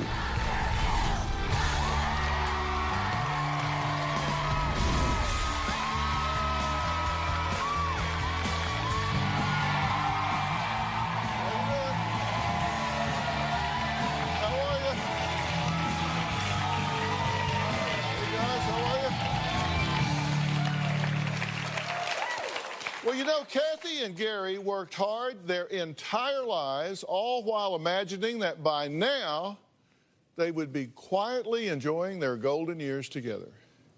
But instead, they say their lazy, mooching 32-year-old son, Jeremy, who's never lived away from home and refuses to leave, has ruined any hopes of that. According to Mom Kathy, Jeremy goes days without bathing, rarely leaves the house, spends up to 18 hours a day sleeping in his garbage-strewn room, and says she is the cause of all of his problems and failures. Kathy says Jeremy blames everyone and everything for why he can't get his life together. He's bipolar, he's depressed, his parents made him this way, and wait for it, the universe dealt him a bad hand. Now, they say they want him out of their house for good so they can move on with their lives and stop living in fear. Take a look. My 32-year-old son, Jeremy, lives at home with his father and I. I want my son to move out, get a place of his own. He just needs to have a life. Right. We can't have a full life because he's here. To have to support our 32-year-old son, it disgusts me. Jeremy stays in his room 18 to 20 hours a day. His room is a pigsty. He'll take food, a meal in there to eat, and he'll leave the dishes in there for days. Garbage all over the floor. His bed's never made. It's a disaster. Jeremy did drop out of high school. He did not get a high school diploma. We tried to help him get his GED. he has never really contributed to any of the bills. Even his car will have to give him money for gas. It's really hard to make him do something he really doesn't want to do. Jeremy blames me for the state of his life right now. Jeremy is extremely aggressive. Anything can set him off. He likes to get right in my face and scream at the top of his lungs, and his face is purple, and he calls me every filthy name in the book. Stupid. He says I don't deserve any respect. He scares me. A couple weeks ago, I said, could you please feed the dogs? He went ballistic. He started screaming and yelling at me as if he has a schedule. He acts like he has this invisible schedule. Jeremy kind of lays around the house and doesn't really contribute, doesn't do anything. We can kick him out and he comes back. I am at my wit's end. That's why I'm calling Dr. Phil. He's my last chance. He's my last hope. Huh. Well, you come to the right place. Jeremy says his parents should be glad he lives at home. Glad. Because, hey, they're getting old. They need somebody around to take care of them. I can't move out of my parents' home right now because I'm not equipped to take care of myself. I blame my mother for some of the choices she's made that's led my life to where it's at. My life is pretty much a monotony. It's the same thing every day. I don't have any hobbies. There's no typical every day for my life. I tend to want to stay in bed a lot. My parents have probably kicked me out throughout the years, maybe half a dozen times. I lived in my car, I stayed with friends or cousins. My parents do push my buttons. We tend to butt heads a lot. The thing that sets my anger off the most, they say that I never meet them halfway. I don't feel that's true. I feel it's them never meeting me halfway. If it's not exactly the way you guys think, or it's not in tune with exactly how you guys feel or think everything should go, this is what I have to deal with. You guys control everything. Mom needs to stop yelling and getting so angry first. Because if she's angry, if she gets scared when I get... That's just a reaction to you. I try to take myself out of the loop as opposed to her. When she gets like that, she seems more combative. She likes to be a little bit more confrontational. She likes to get in everybody's face. While me, I try to stay away. I know that at this age I should be a little bit more independent, but parents need me around because I've noticed they're getting older. At some point I'd like to provide and have a family for myself. I haven't really had much of the opportunity to take advantage of things in my life that have come. Everybody's moving by, passing me on. I don't feel it's fair. Okay, this is interesting. They think you're a moocher, are you? No, not a moocher. I've never really heard them call me a moocher, per se. Do you contribute financially? No, I don't really make enough to contribute almost anything financially, no. Do you have a job? Yes, I have a job. What do you do? I work distribution, unloading trucks. 40 hours a week, 30 hours a week, 20 hours a week, 10 hours a week? It's very nominal. Now it could be anywhere from 12 to 16 hours a week, maybe. Uh-huh. So it's a part-time job? Yeah, right now, yeah. Uh-huh. And you're how old? 32. 32. And you say you're bipolar? Yes. Because I went through all your records and I went through everything you all provided. I couldn't find a diagnosis of bipolar. Well, I was diagnosed manic depressive at one point, so that's always what I was told. Is it so debilitating that you can't clean your room? Sometimes, yeah. That's what I'm asking, like what we're seeing here. So, yeah. I told them I didn't want any of that taken. I didn't want any film of it. I told them, yes, I was honest, that it was a pigsty and everything. Listen, I deal with the truth. If you don't want to deal with the truth, then don't be here. Because I'm going to talk to them here in a minute. Please do. I'm going to tell them things. Please do. I'm going to ask them questions like I'm asking you. But I help people that want to be helped. And if you don't want to be helped, then don't be here. That's why I'm here. You're not doing me a favor. But, for instance, the other morning, I came out and expressed that this was moving a little bit fast for me. It blew up to a whole big thing that it didn't need to be, to where she ended up calling the police out on me. But why did I call them, though? Because you got in my face screaming and yelling. Did I get in your face? You tried to take the phone away from me. When you were wouldn't let me get on the computer. Was that exactly how it went down? That's exactly how. You were scaring Mom. She called me. I had to come home from work. You got right nose to nose, and you frightened me because you were really raging. Do you know why I started doing that? I realized after I talked to the police officer that you were having a panic attack. I want to know why. Well, basically, when I started grabbing the phone, it's because at this time, when I started telling her, because it didn't just come out me going into a rage. When I told her that I wasn't feeling this, it was going way too fast, I'm not liking it, I didn't want to go, she's the one. At that point, I realized she had invested everything into this so much so that for to her, you. I understand that. I'm not saying you don't care. I understand that this is for me, but sometimes you need to back off a little bit and see that I need a little, like this. The time is up, Jeremy. I mean, the time you can't keep up. backing up and procrastinating on everything. It's like... Yeah, well, if I had the drive to go any further, I'd really be there, because I don't want to be in this situation any more than you guys do. I don't feel like there's no drive, okay? There's no reason for me to get up. There's nothing like that. That's one of the reasons why you initially called the show, right? That is why we're here. Because we've tried everything we can. We don't know where else to go, what else to do. And you think I do? He can help you. We can't. When this all started transpiring around puberty, you guys always started telling me I was lazy and everything. I'm sorry I didn't have the answers. But you're 32 now. Yeah, I know, but they expect me to already have, like... Well, no, you're 32 now. That was then. This is now. Yeah. Okay, let's take a quick break. Next, Kathy and Gary say they don't know where they went wrong as parents. Well, maybe their daughter Tiffany has something that she can add to this. There's two sides to every story. It's going to be heard. We'll be right back.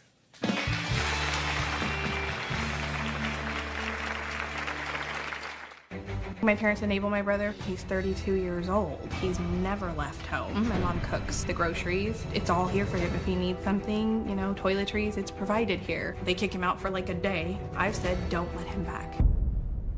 But they do. And later, I was prepared for you to come at me like that. And they can laugh all they want. They're laughing at the ridiculousness of the situation. They're not sitting They're here laughing, in my chair. but do you want to go down there? Monday on an all-new Dr. Phil. She saw where her grandson was living. Pizza boxes with maggots, bottles with fuzzy mold in the nipples. So she became guardian. In 2 years, you haven't been to see your son? Because I work a lot. Now they want him back. You're saying she tricked you out of the baby? We didn't know that it was permanent custody. Apparently you did. You told your mother. You guys need to go backstage and get your story straight. That's Monday.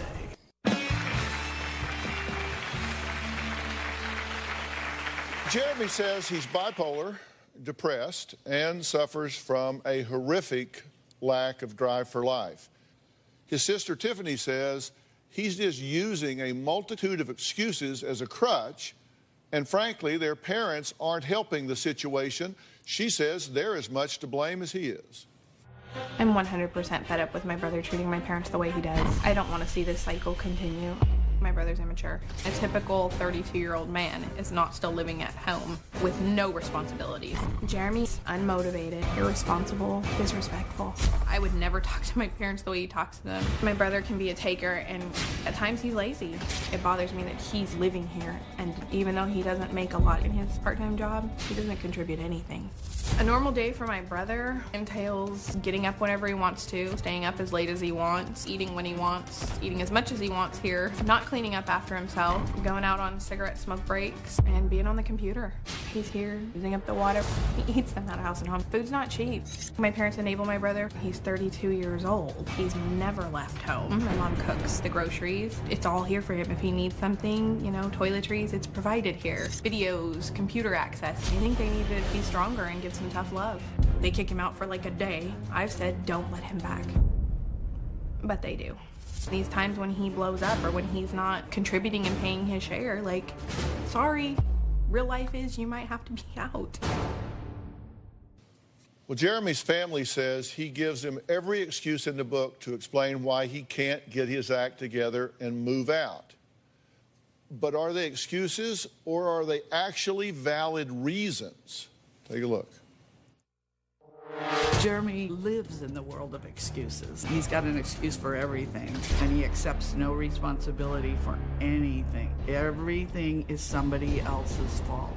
My brother is full of excuses. I do believe he has bipolar disorder, but I think he uses it as a crutch and as an excuse to not move forward with his life. I've got issues that are holding me back. My life is crap, and I think a lot of what it has to be with those choices they made when I was younger. There's so many excuses, I don't even know if I could count them all. His job was going to offer him a promotion, and he had to take a class for some certification. But he was working at night with his job or the early morning hours. My mom has 2 little dogs, and they bark, so they would keep him up during the night. That caused him to not pass the class, not get the job. There was about 8 days where I was unable to get any sleep. I did not pass because I had actually overslept that day. If his car isn't running because he hasn't maintained it, it's the stupid car. I've been letting Jeremy use my car. Jeremy, please don't smoke in my car.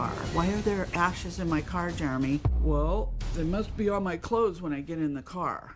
It'll make your head want to explode. I get exhausted just listening to him. Tiffany, thank you for joining us. Why do you think your brother's still living at home? No 32-year-old guy wants to live at home with his parents. You don't think he says he doesn't want this. He says he doesn't. He doesn't want to live He says there. he doesn't, but his actions show differently. Or lack thereof actions? Inaction is an action. You're doing nothing to move forward. I don't want to see you at home with mom and dad forever. I want them to be able to do what they want and not worry about you. When they moved to this new place, they had to worry about... No, they didn't have to, and I told them that. I said if need be, I would end up finding my own way. No. No? How is that no? That is exactly what I told you. I said if that's where you guys want to go to that other spot that I'm not allowed to be at... resources. It doesn't matter. You don't have anything. Well, they worry about that because they love you. Okay, well, then that's not my fault. It is because you're not moving forward and you're not giving them peace of I bought that mind. place outright, so when we're gone, if you're still there... At least you have a place. And I appreciate that. Have a I really place do. to live. I think that's very loving of you, and I'm more than appreciative of that. Which is why, anytime you guys want anything done over there, I'm willing to help. You know, your mom told me one time, I think Jeremy's just going to be with us forever. Yeah, well. Yeah. And we don't know. Well, where is this headed? What is the outcome here? Where are we 10 years from now? We'll not be around 10 years from now. What? Might not be around 10 years from now. Why would you not be around 10 years from now? Not really wanting to keep going with this whole lifestyle. I don't know what everybody seems here to think, that I'm just in it trying to sit here. If it was apparent with how unhappy I am, like if I really had the means to get myself going, things would have already been going. There's been setbacks. I've tried everything, but I don't want to be in this. I don't want to be in this position. You think I want to be here? I mean, this was the hardest thing for me to come here today. All of us. You keep saying how horrible it is to be here. What? Am I like an or something? No, not that. It's just this. What's wrong? Why do you we got like four. Well, this is a little bit embarrassing, putting all this dirty laundry on TV. But I mean, who do you know? I mean, I don't know too many people. But either way, exactly. this is embarrassing. There's millions of people watching this. You don't know any of them. There's really no motivation or drive within me. Sometimes I don't want to get out of bed at all. It's very hard to deal with. My parents don't understand, like when I used to be bedridden, they just said, well, why don't you just get your ass up and do something? Well, that's easier said than done, especially when you don't have a motivation for life. You don't really have a want or joy to do anything. It takes everything from you. My mom says I have a mental disorder. You guys said she ripped the wings off of a pet bird. I did not kill my bird. You're a little witch. Your children have been removed from the home. I'm in Hollywood right now, so how can I worry about my children? I've been worried about your children. Why don't you take them then, little witch? Off before I hit you on stage. They believe a stranger is obsessed with their twin daughters. She took my photos offline and made up a complete lie of her as their mom. My girls are in picture frames all over her house. How did hundreds of pictures of their twins get on your Facebook page? I honestly don't know. You're a damn liar. You've claimed my girls as your own girls, and it's gonna frickin' stop. He was a major league pitcher. Now his family says he's a drunk. You've been self-medicating with alcohol because your dream got ripped from you. I'm not a drunkard. This is that bottom of the ninth, man. You got to do this.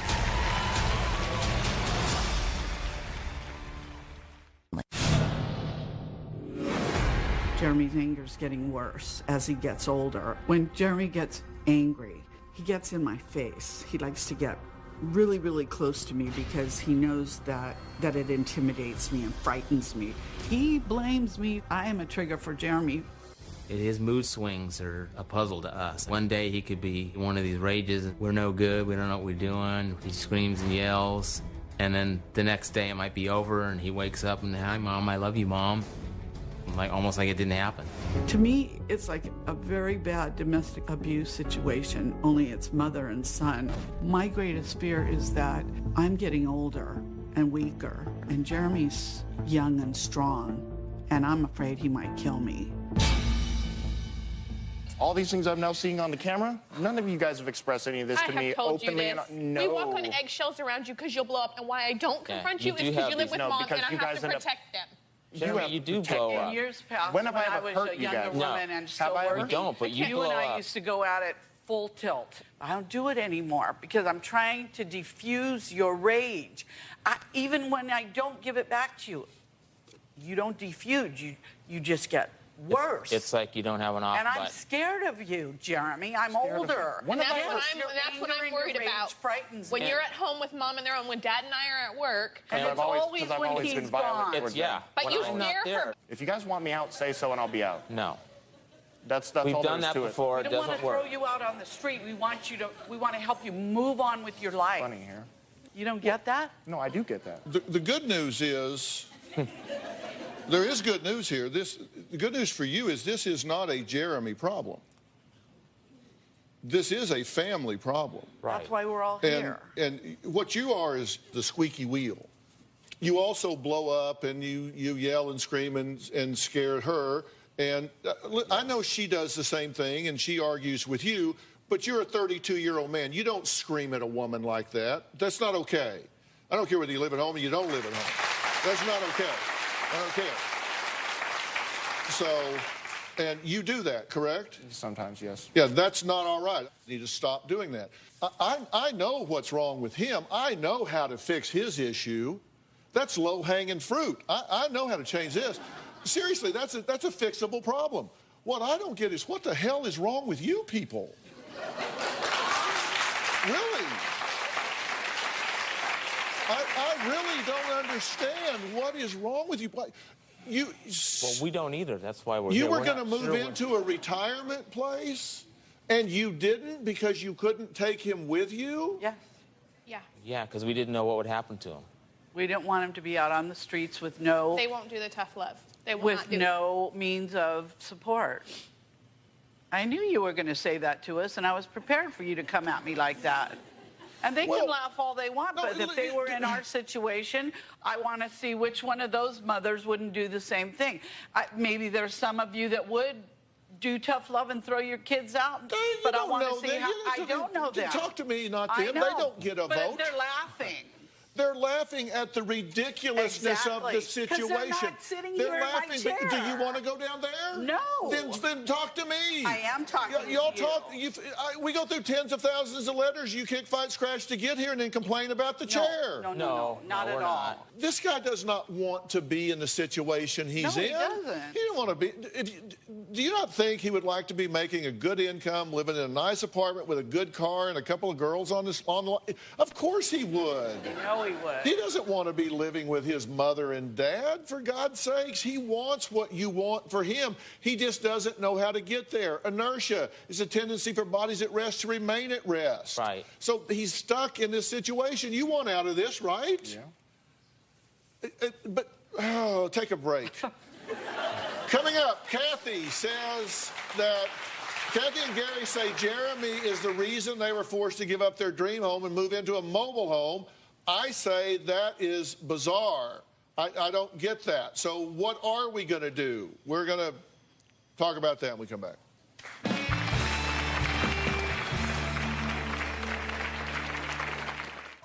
When we decided to downsize, we originally were looking for a retirement community 55 plus. You couldn't bring Jeremy.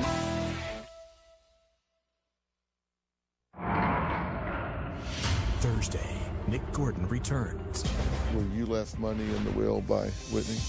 Photos surfaced of Chrissy smoking out of a bong and snorting cocaine. Did she have a drug problem? Yeah, it got really bad. Were you a bad influence on her? They say you punched her in the face and kicked her to the point she was on the floor screaming, and you dragged her up the stairs by her hair. And the one question everyone wants answered. Did you murder Bobby Christina Brown? That's Thursday. Our 25th wedding anniversary, we went to Las Vegas. He brought homeless people in, a woman and her kids walking by the house. They slept on my brand new furniture, I found out. Some guy was there. He had a gun in his backpack, and Jeremy was in his room most of the time. So they were roaming around our home. He didn't see anything wrong with that. Jeremy, let me ask you, and I got the same questions for you. What do you want? Purpose in a family. And by purpose, what would that? Something to give me drive, something to motivate me. And when we talked to you, you did blame choices your parents made earlier in your life, and really even up until somewhat recently. Until recently, on your parents. Do you want my input here? Sure. You know, this is the first show in the history of television that's ever been completely devoted to psychological issues and family functioning and all of that. It's the first time anybody's ever done that. And lo and behold, it's a #1 show. Isn't that interesting? So I put this down because I wanted you to see it. Because when you see it, sometimes it has an effect. Like you say, this is your words. These aren't our words. These are your words. Well, to some extent, yeah. I'm reading them now, and some of them aren't all that accurate. That's just the way they ended up making them concise. Okay. No life goals or motivation. And you say a big problem is the bipolar and depression. And that is a factor. I don't disagree with that one. That is a factor, and it needs to be managed. And if that's the case, then we're going to work on that. Thank you. Has to live at home because you frankly can't afford to live somewhere else. Correct. That's shorthand, but yeah. Okay. You stopped counseling for depression because you didn't like the counselor, the last one that you saw. That might have been a long time ago, the first one we saw, but no, that wasn't the case. Okay.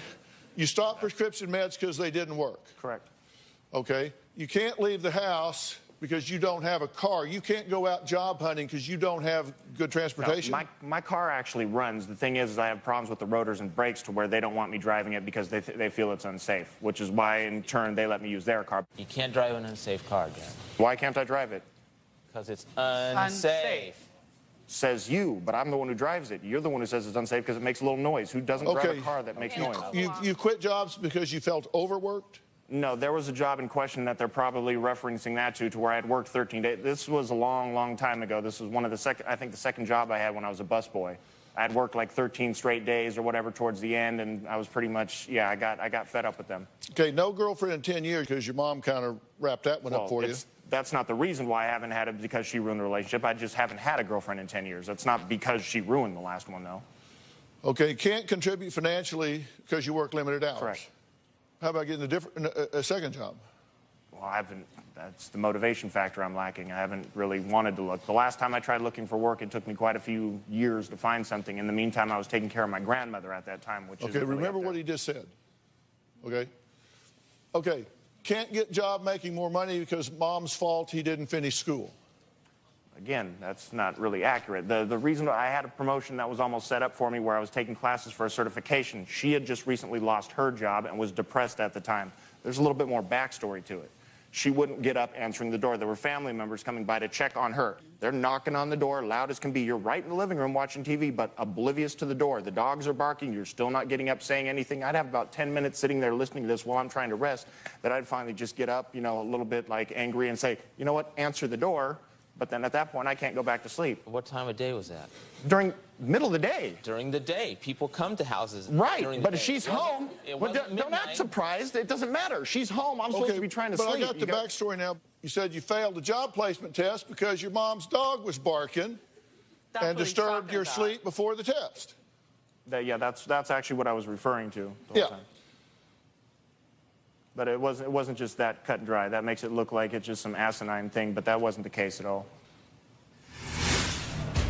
Oh, my God. Did you just say what I thought you said? Did you just say that? I did. Monday on an all-new Dr. Phil. She's disgusted with where her grandson was living. Maggots, bottles with fuzzy mold. It wasn't that nasty. Do you think those pictures were staged? I do. Oh, my God. That's Monday.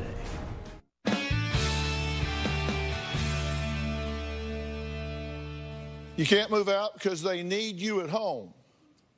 Well, they kind of do now, here and there. There's a lot of work that needs to be done on the place. Could you please give him permission to not be responsible for you, too? Yeah, Jeremy, you don't have to be at home. Okay, I'm not saying I have to be. I there. said I would leave, but you guys do kind of need me there if you want a lot of that repair work done. No, I can do that. No. Or you can come over and help. Oh, my God. Did you just say what I thought you said?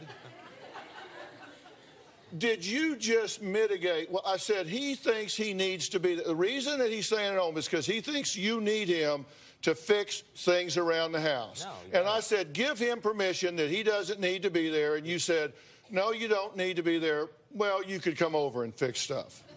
Holy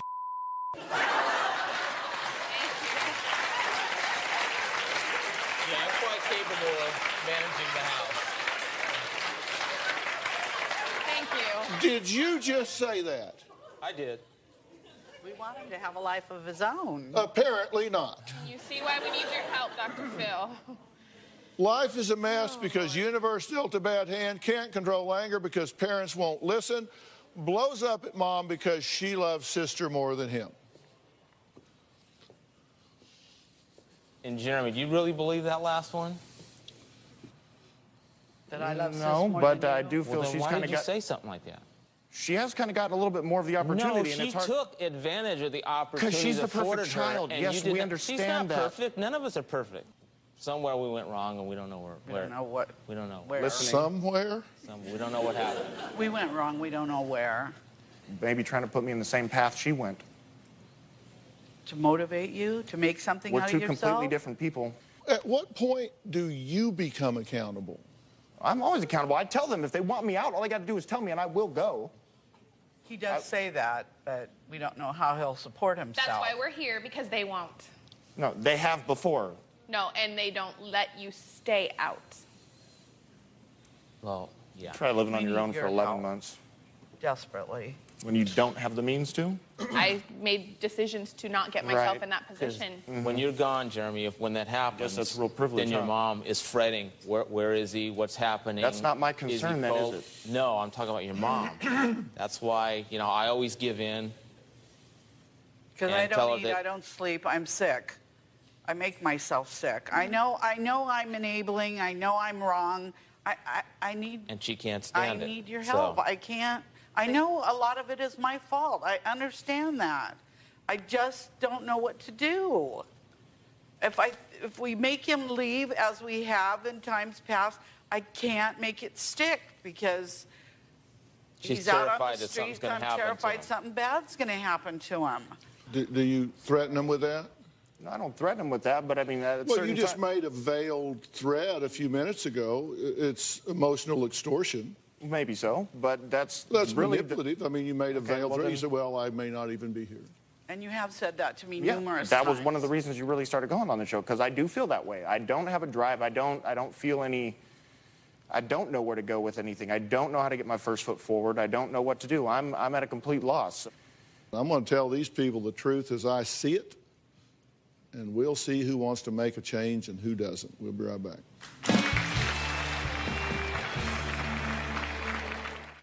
Do you need Dr. Phil's help? Text Phil to 88500 and share your story for a chance to appear on the show. Standard message and data rates may apply.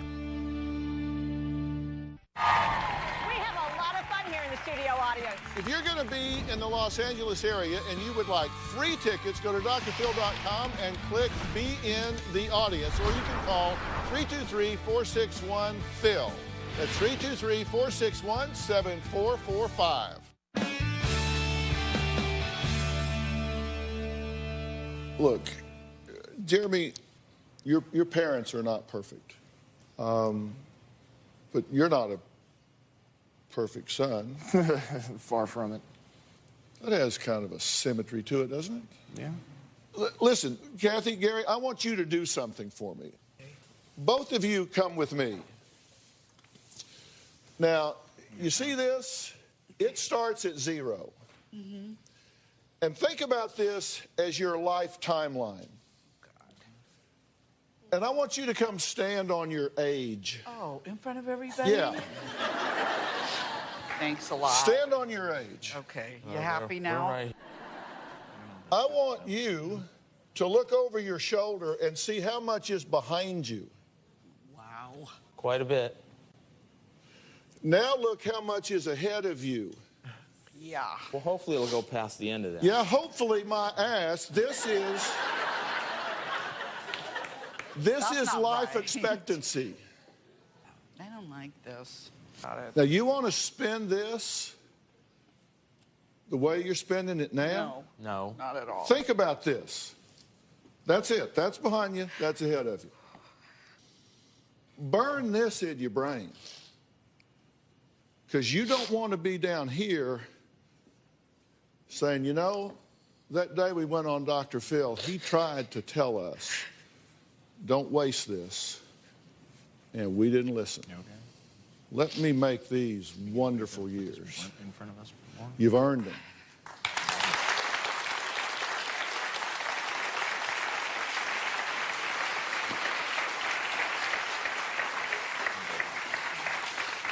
That's what I see. That's what I'm worried about. I know. So let's make a change. Okay. Please. Let's make a change. Are you willing to work with us on making this change? Of course. I wouldn't be here if I wasn't. Because I want to get you the help that you need. I want to get you a life coach. I want to get you a therapist. I want to get you evaluated biochemically, neurologically, to see exactly where you are. That's our gift to you. Let's find out where we are. I'm going to suggest that we start with you going to a place that I love called Onsite. And it's in Tennessee. And I've talked to Miles Adcox about this. Onsite is a trusted resource for very intense interventions and workshops on getting people really focused on action plans to mobilize their life. So let's do it. Fair enough? I'm all for it. And we'll be behind them? Okay. All right. Okay. All right. Thank you so much. Thanks. All right. A special thanks to Onsite, because I talked to Miles about this. When we come back, why a very successful model and entrepreneur wandered the streets of New York City for 17 hours. Was she really lost, or was there something else going on? We'll hear her story after the break.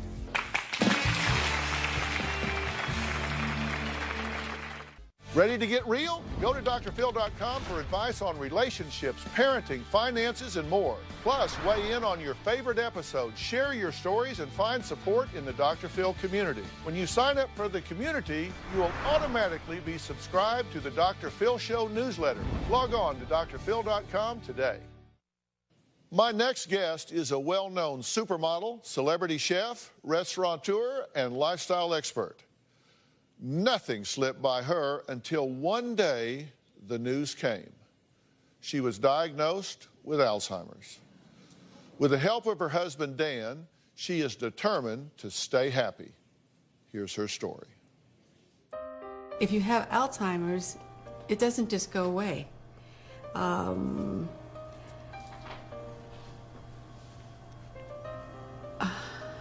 It's a tough. You know, it's tough, but it's not the worst thing that can happen. You expect and always think that the person will operate at their zenith, especially B, who has the abilities to do so many different things over the course of her life. In the beginning, when it was, starting to happen with me, I didn't get it. I have a true rock. My best friend.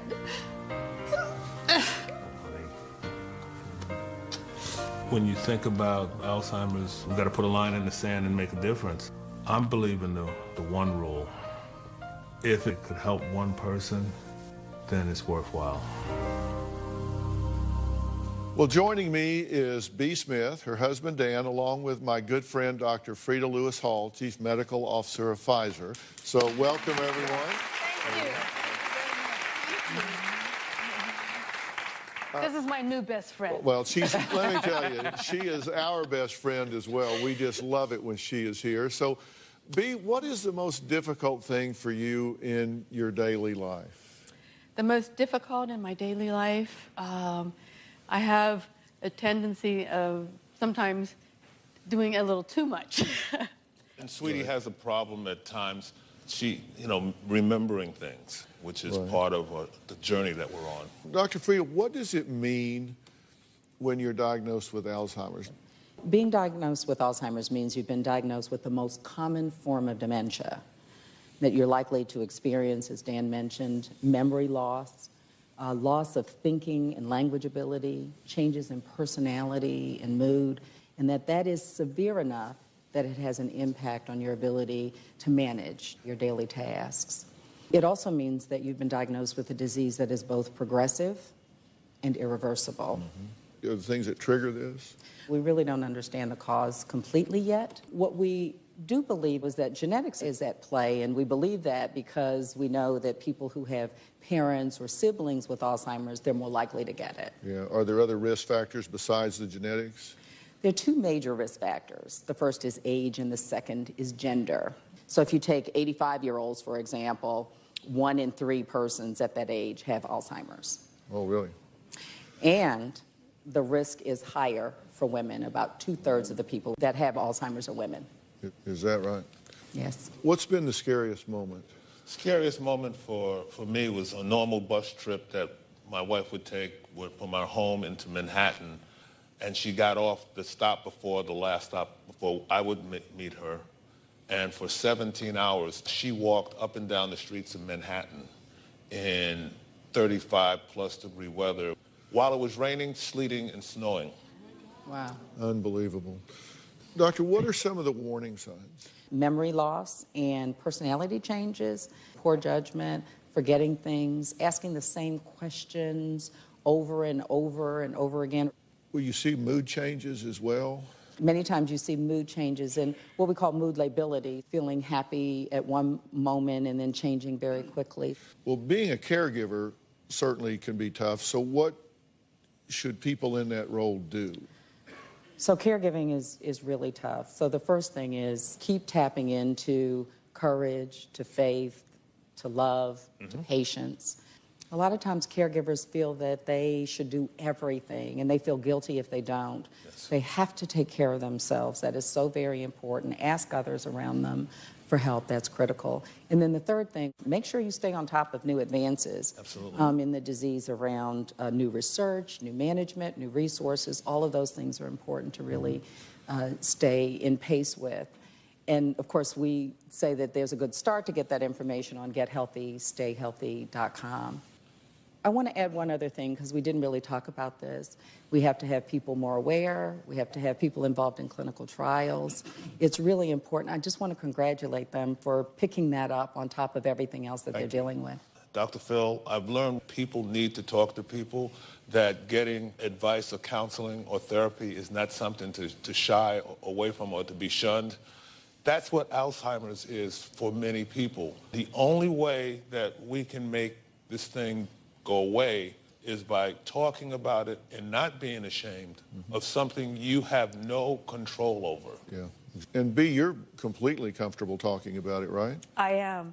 I'm not quite sure why, but for years, you know, I've done all the things that I'm doing now, right. And I still want to go out and help other people, and I'm still doing it. Yeah.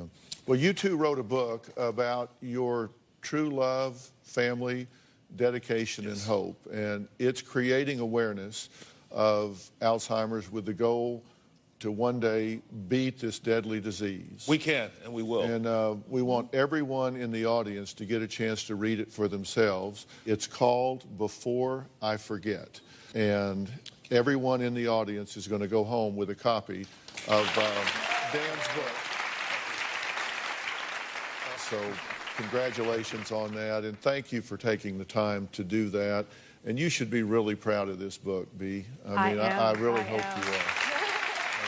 you are. I want to thank all of my guests today, especially Dr. Frida Lewis Hall. We'll see you next time. And thanks so much.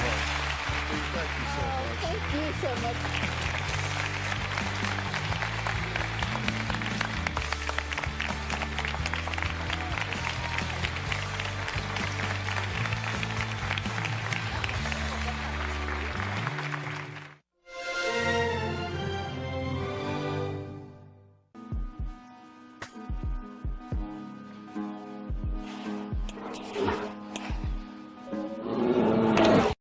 Today on an all-new Dr. Phil, she saw where her grandson was living. Pizza boxes with maggots, bottles with fuzzy mold in the nipples. How do you have an infant in those conditions? It wasn't that nasty. Do you think those pictures were staged? I do. Oh my God. You took the baby and left the state. Yes. Kim and Sam showed up with police and SWAT to get Conrad. She became guardian. In 2 years, you haven't been to see your son? Because I worked a lot. Now they want their child back. You're saying she tricked you out of the baby? We didn't know that it was permanent custody. Apparently you did. You told your mother. You guys need to go backstage and get your story straight. Let's do it. Have a good show, everybody. Here we go. This is a safe place to talk about hard things. Stand by. We'll count you down. I try to be an emotional compass and point you in the right direction. 5, 4. I am not giving up on you.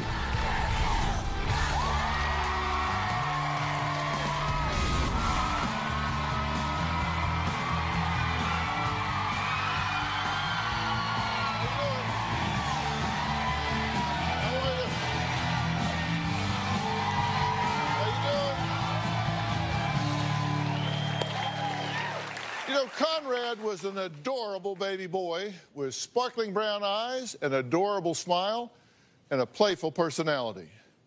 So what kind of parents would allow a precious child to be raised surrounded by maggots, moldy baby bottles, dirty dishes, and beer cans right next to his bassinet? Well, Kim, the baby's grandmother, says those kind of parents do exist. And sadly, in this instance, she says they're her son and his fiancée, Shannon. Take a look. My son Sam and his so-called fiancée, Shannon, they're unfit, ill-equipped, negligent parents, and it's been that way since Conrad was born. Sam and I are not unfit parents. If we were unfit parents, we wouldn't have our daughters. I don't think Shannon had any interest in being a mother. When I first had him, I was barely 18. I didn't know how to vote, let alone be a mom. Shannon was doing everything she could for Conrad, and so was I. He's thirsty too, look at him. He's really thirsty. Over and over again, I saw things that made me question Sam and Shannon's ability to raise my grandson. I would go over to their place and there would be dishes with mold, empty pizza boxes with maggots, garbage bags stacked up. There would be nasty diapers, bottles that were full of fuzzy mold in the nipples. It was disgusting. I had postpartum anxiety at the time. It was hard to connect with Conrad. It made it difficult to clean and even just get up to take a shower because I was constantly full of anxiety. Every time I picked Conrad up, I had to immediately give him a bath. He was dirty, he was smelling of urine, he was smelling of spoiled milk, he had dirt underneath his little toenails. One day after I picked him up, I changed his diaper and noticed bruises on his tailbone. It was right in this area and it kind of like curved around a little bit, I guess. I've never physically abused Conrad, ever. It was actually a birthmark. It had been there since he was born. Shannon was irresponsible and uncaring about the welfare of her child. Well, Kim claims not only were they raising her grandson in a pigsty, but their relationship was so volatile that she was forced to step in and take drastic action, using a SWAT team to protect him from his own parents. Sam and Shannon, they were constantly fighting, breaking up, getting back together, and poor little Conrad was stuck in the middle of all of it. Sam and I fought a lot back then, and we admit that. One night, Sam called me and said that Shannon was trying to leave and take Conrad with her to a battered women's shelter. I begged her not to go to come and stay with me, but instead she flew to Kansas where her mother lives. My son immediately filed for an order of protection and drove 600 miles to Kansas. With the help of police and a SWAT team, my son and I got Conrad back. Shannon returned to Illinois within the week, and she and Sam were back together again. I was furious. Because of the instability and volatility in their relationship, DCFS suggested that I obtain guardianship of Conrad. You're like Superman! So I contacted an attorney.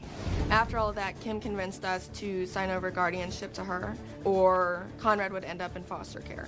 When we signed that agreement, we didn't really read it through because we trusted her. I was able to get permanent guardianship within about 30 days. We thought that once we were on our feet, that it would be a temporary solution and we would be able to get him back once we were ready. She tricked us. She saw the opportunity to have another baby and she took it. Well, Shannon and Sam claim that Kim tricked them into signing guardianship of baby Conrad over to her when he was just 6 months old, tricked them. Now, they say for the past 4.5 years, she's been raising him 600 miles from where they live and claim Kim is holding their child hostage and will not return him unless they meet what they call her outrageous demands.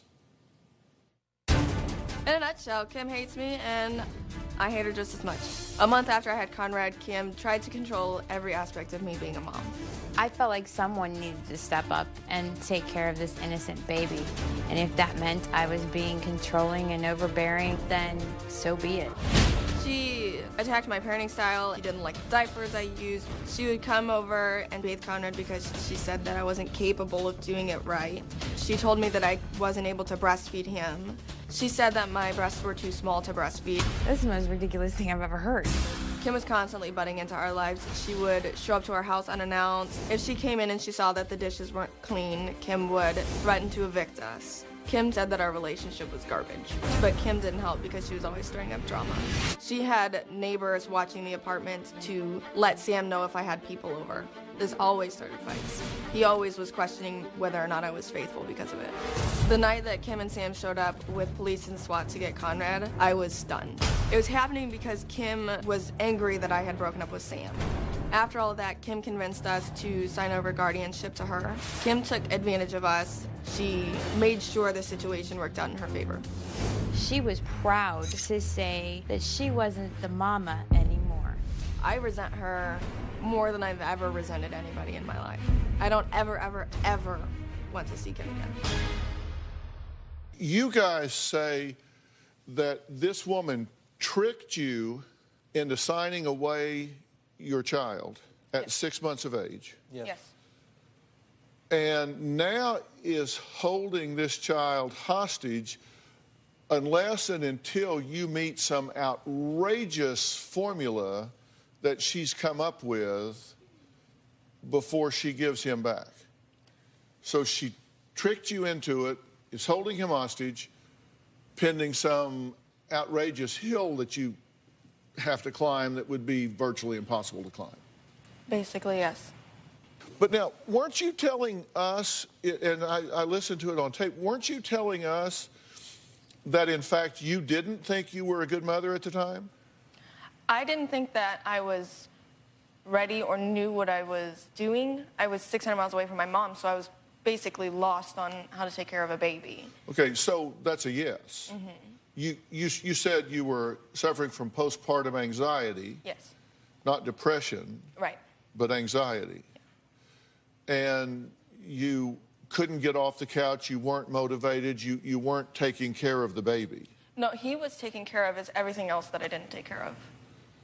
She had a problem with, keeping dishes clean and things like that. So you agree, when we're looking at the pictures of the crummy housekeeping and the mold and this kind of thing, you said you were taking care of the baby, but nothing else. This is the nothing else, right? Yes, but there wasn't mold and stuff all over the house.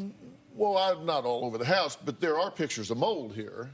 Right. Yeah. There's stuff growing that is not agricultural. There was plenty of mold in that house before we got there, Yeah, though. there was mold in that house before we got there. This was not the kind of environment that if Child Protective Services came over and did a home study, they would go, oh, good job.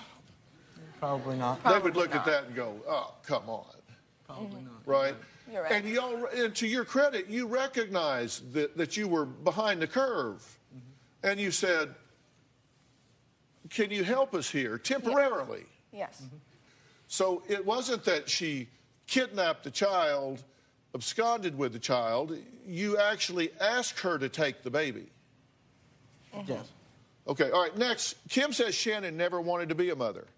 In fact, Kim says when Shannon was pregnant, she smoked, drank, and beat on her own stomach, possibly to cause a miscarriage. Did that happen? Is that what was going on? We'll talk about that when we come back, and we'll hear from Kim.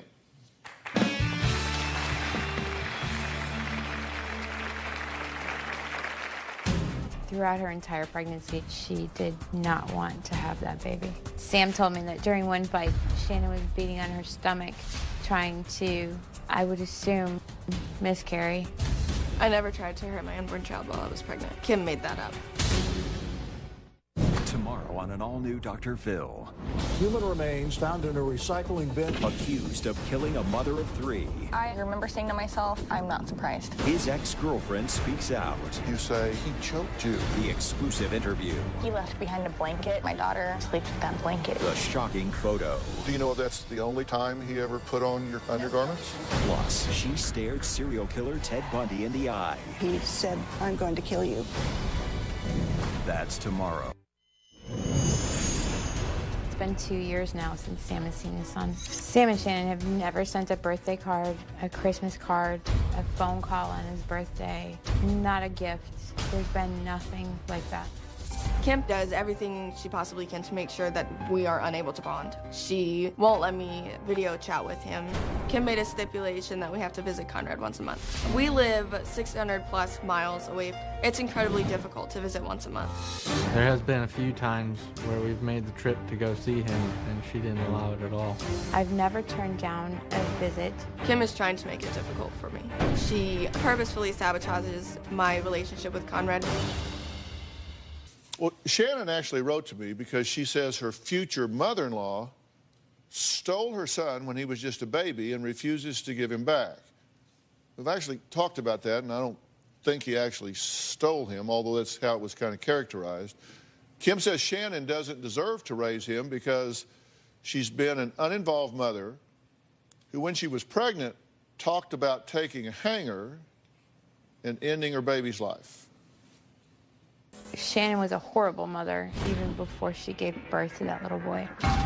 Throughout her pregnancy, it was abundantly clear to me that Shannon did not want to have this baby. On several occasions, she said that she didn't want to be a mother and she was going to give up all parental rights to Conrad. She never actually wanted me to have Conrad. The whole adoption process was actually her idea. On one occasion, Sam told me that Shannon said she was just going to get a coat hanger and be done with it. During one fight, Shannon was beating on her stomach, trying to, I would assume, miscarry. It was scary that she could do something like that. I never tried to hurt my unborn child while I was pregnant. Shannon was a heavy smoker. She smoked a pack a day or more throughout her entire pregnancy. I was working really hard to quit, but I was not smoking a lot at all. Kim made that up. In Shannon's 3rd trimester, I took her to the doctor for an ultrasound. It showed that Shannon's placenta was dying. The doctor told her if she didn't quit smoking, she would deliver prematurely. An emergency C-section was performed. When Conrad was born, Shannon loved the attention that she was getting, but had absolutely no interest in that baby. She's exaggerating. On the day that Conrad was born, I was going through a lot. His birth was sudden. I was only 37 weeks. And then Kim and my sister were in a feud over who got to be in the delivery room. I was really anxious. Shannon wasn't engaged then, and 5 years later, nothing has changed. Nothing. Okay, so you're saying it's been 2 years since Sam has seen Correct. the child? Correct. It was 2 years on January 24th. Did you take this child and move 600 miles away? I did not. Well, who moved 600 miles away? Sam and Shannon. So y'all are saying it's difficult to see the baby because there's a 600-mile distance, but you're the ones that moved 600 miles away? We moved 600 miles away because we actually have support in Kansas, and we have no problem visiting monthly. We have no problem spending that money. The problem we have is not knowing if we're going to actually get to see him. But it's you two who moved away from the baby, not her that took the baby and moved away from you. You put the 600-mile gap in there. Yes. Has she blocked you from being able to see the baby? Yes. That's Okay. not true. Well, Yes, here it are is. some text messages between Shannon and Kim regarding visitation. Shannon, so I can see him the 25th, the 27th, then April 23rd and 4th, and then May 28th and 9th. Kim, that's Easter weekend. We have plans. Shannon, of course. So when don't you? Kim, at this time, given your history visiting and the wide spectrum of things you've said in the past 72 hours, I'm not comfortable subjecting Conrad to a visit or two for you to disappear again. Shannon, that's what I thought. Never denied you visitation? Kim, It is my job to protect him from harm, both physical and emotional. You have no idea what your crap has done to him. You have never asked and clearly do not care. So you don't encourage visitation? Dr. Phil, that particular conversation was after a conversation that we had on February 23rd where Shannon suggested that she was going to, she didn't suggest it, she stated that she was going to contact an attorney and terminate her parental rights. That's not what I said. And asked me if I was ready to adopt him. What did you say?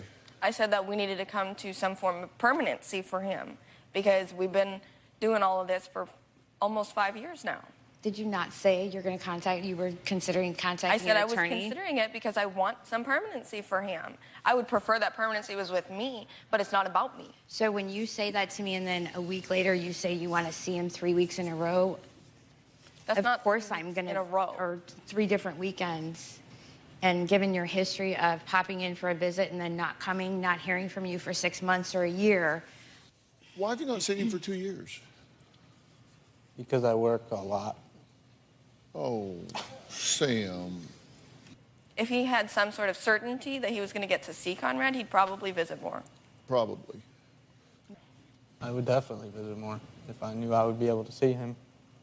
And y'all didn't know that this was permanent? Right. Okay. We're going to talk about that when we come back because I'm having a hard time understanding how this could be confused. And we're also going to meet Shannon's mom, Deanna, who says Kim made abuse allegations in order to gain custody of her grandson. So did she trump this up? Did they think this was temporary? We're going to find out why Deanna says Kim has to control everything around her when we come back.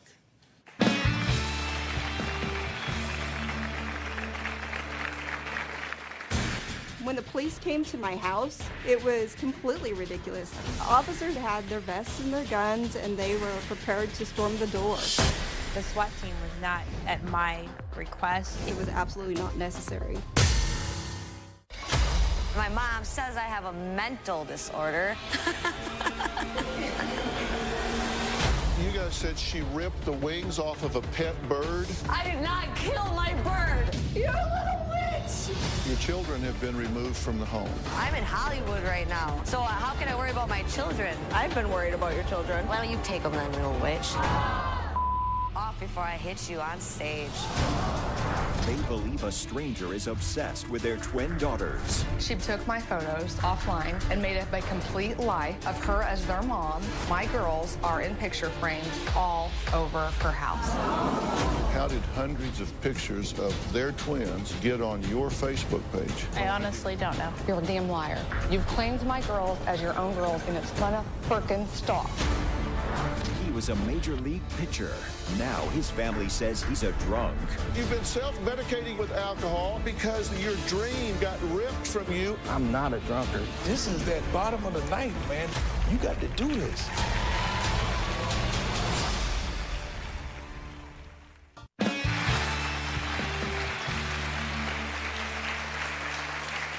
We're here talking about the custody, the future of a child. Now, Kim says she'll give her grandson back to his parents over her dead body. Shannon's mother, Deanna, says she was there when Kim called a SWAT team to help her extract her grandson from his own mother's arms. Kim says she's not a fan of Deanna and believes she's manipulative, controlling, and a bully. When it comes to Conrad, Kim is extremely manipulative and controlling. Which one's that one? This is really ironic because when Shannon was pregnant with Conrad, Kim said that Shannon couldn't even take care of a baby and even suggested having an abortion. I never would have told Shannon that she should have an abortion. That's enough for me to say. Kim has painted Shannon as an abusive, deadbeat mother. This is absolutely not true. If I had ever witnessed Shannon abusing Conrad, I would have called the police and turned Shannon in immediately. I am 100% certain that Shannon abused him. Kim used abuse allegations to get the upper hand so that she could get custody of Conrad. When the police came to my house, it was completely ridiculous. There was a whole warrant team to come and take Conrad. Officers had their vests and their guns, and they were prepared to storm the door. It was absolutely not necessary. The SWAT team was not at my request. It was standard procedure due to the dangerous nature of the neighborhood. Kim does not want to work towards a reunification or even a visitation plan for Conrad. She dictates where the visitation is, how long the visitation is, who can be at the visitation, and then Kim completely reverses what she's agreed to. That's not even true. They've never maintained any consistent visits whatsoever. It is not fair that Kim controls every aspect. We deserve a life with Conrad. Okay, Deanna, thank you for being here. I'm confused a little bit because I think you guys are maybe confused in what you're telling each other. You think she manipulated the situation in order to get custody of the child? Yes. Like maybe even trumped up Yes. abuse charges? Yeah. So Did you trump up? I did not make anything up, no, Dr. Did you abuse the child so Absolutely there would be bruises that you could Absolutely not. put on them? No. So do you think these two are lying to you? no. And I don't think they're lying to me because there was a second abuse allegation the day that they came to, where the SWAT team came to get Conrad from my house.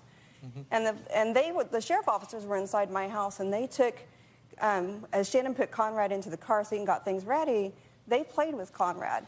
And they took him out to the car, and they handed him over, and then they drove 80 miles down the road and claimed that Conrad was crying so uncontrollably that they had to call an ambulance. What happened? Sam, you were in the car. No, you know no, he hold was on, crying. hold on, let me talk. Because what happened was she walked into the bathroom of a McDonald's. He was totally fine to change his diaper. He came out hysterically crying. That is not That true, is a and you fact. know it. That he is a was fact. crying. You He was know that's a crying fact. uncontrollably After after you about came out of the bathroom. 15 minutes in the car. He woke up and he started No. crying uncontrollably. No. We stopped at McDonald's to change his diaper, No, hoping that he that's was not wet. true. Yes, that is That's true. not- I'm having a hard time understanding. You three are contradicting each other, and you act like you're not. I don't understand. You say you think she trumped this up in order to get custody. Did you not hear them say that they were running to her with the baby, saying, please take the baby? Right, but they were running to her because she had flown to Kansas to be with me, and she trumped up those charges on abuse to have him taken back to Illinois. Had she not done that, she would have been in a supportive home with somebody who would have taught her how to be a mother and who would have helped take care of her. But did there you- was no reason for DHS or DCFS. Did you not see the living conditions? How do you have an infant in those conditions, because those Deanna? conditions did not exist when I was up there. I was up there. You were for my there prep- 2 days before that. Exactly, And and it that's was what I'm that saying. messy. That's It what I'm was saying. that nasty, I and don't you know said what nothing. No, it wasn't that nasty. Well, do you think those pictures were staged? I do. I think that she Oh, my took them God. before they cleaned out that property. They don't even say they were staged. Well, now listen. See, that's the thing. You guys need to go backstage and get your story straight. They're telling me that they asked her to take the baby, that she didn't trump something up. They're saying they went to her and said, we're not ready for this baby. We can't take care of this baby. I've got postpartum anxiety. I don't know what to... Will you please take the baby? Temporarily, but will you please take care of this baby? Except I never would have asked her to had DCF not been involved and had they not come to Kansas and taken him from me in the first place. You're telling me you didn't know it was permanent custody? You sent your own mother a text saying you're giving permanent custody to her, and she's chewing your butt out for it. Thursday on an all-new Dr. Phil. Tell me what happened the night that Chrissy went into the coma. The last time viewers saw Nick Gordon, I miss Chrissy and Whitney so much. Dr. Phil arranged for rehab. Bobby Christina Brown, the daughter of the late music legend Whitney Houston, has died. Now, the autopsy results are in, and Nick Gordon sits down to look Dr. Phil in the eye. I want to give you a chance to set the record straight. The exclusive interview. That's the lowest point in my life right there. Where you left money in the will by Whitney. Photos surfaced of Chrissy smoking out of a bong and snorting cocaine. Did she have a drug problem? Yeah, it got really bad. Were you a bad influence on her? They say you punched her in the face and kicked her to the point she was on the floor screaming, and you dragged her up the stairs by her hair. And the question everyone wants answered. Did you murder Bobby Christina Brown? That's Thursday.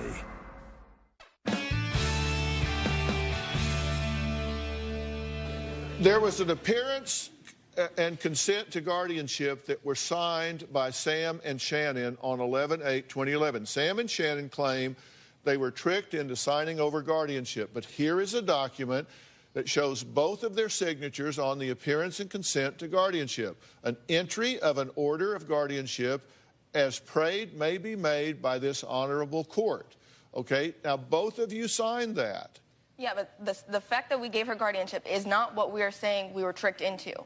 What we're saying we were tricked into was the fact that it's a permanent guardianship and not a temporary one. Well, so 2 weeks later, this wasn't like you just went in and maybe, okay, we're young and stupid, we didn't read it. 2 weeks later, they sign again on November 23rd of 2011, this time the order of guardianship. Kimberly is appointed guardian of the person and estate of, and we've taken the name out, but it's the child. You went back in and signed again. Yes, but we didn't know that it was supposed to say something different. We don't know legal jargon, so we didn't know it was supposed to say temporary guardian. Well, really, because you then got an email from your mother on the 14th, in between these two, that says, you tell me that you're going to give me temporary guardianship of Conrad, only to notify me the next day by blanking text that you're giving Kim permanent custody? That's you. I don't... That's you to your daughter. Yeah. You're upset because you sent her a text telling her that you're giving permanent custody to her. And you're telling me you didn't know it was permanent custody? You sent your own mother a text saying you're giving permanent custody to her, and she's chewing your butt out for it. We didn't know that it was permanent custody until Apparently you did. You told your mother. After everything was already signed. No, that was between the first and the second time. No, it wasn't. Yes. The appearance consent to guardianship was signed by you and Sam on the 8th. The order of guardianship was signed by you and Sam on the 23rd. So the 8th and the 23rd. Between those two, you and your mother are going back and forth on the 14th. So on the 14th, you get the text from your mother that says, are you kidding me? You tell me by text that you have given permanent custody to her? I don't remember it, so... I mean, it was definitely a conversation we had, and I had concerns, and I spoke with you about, like, not doing permanent, doing temporary. That's why I wanted you to have your attorney to represent you to protect your rights, and him to have his attorney to protect his rights, as well as you having your attorney, so that if this guardianship was placed, that everybody was protected in it. And it wasn't Kim that comes up with a SWAT team and storms the house. It was Kim and Sam, who you had placed a TRO on at one point. And he also sent a text to his mother. You and your mother are going back and forth on text. Sam and his mother are going back and forth on text. And in one text, he says, you were right, Ma, the whole time. I'm the one that's sorry for not believing my own mother. Now she's going to get him back. Kim, no, she's not going to get him back. Sam, she's just a nutcase. That was a year ago. We were in a big fight at that time. Couples argue, I get that. But you guys understand here, I'm looking at this to see, I always look at what people say then versus what they say now. It's he and his mother that come up and take the baby. Yeah. And then he's telling his mother, listen, you were right. She's a nutcase. I was really mad at her at the time. Yeah. And I reached out to my mom because I hadn't talked to her in a while. Over a year. Yeah. Next, Shannon says if she really was a bad mom, the state would have taken her other 2 children. Kim says no matter what Shannon or her fiancé have to say, they're not getting Conrad back until they meet her demands. Does she have that right? And what are those demands? We'll talk about that after the break. Tomorrow on an all-new Dr. Phil. Human remains found in a recycling bin. Accused of killing a mother of 3. You say he choked you. His ex-girlfriend speaks out.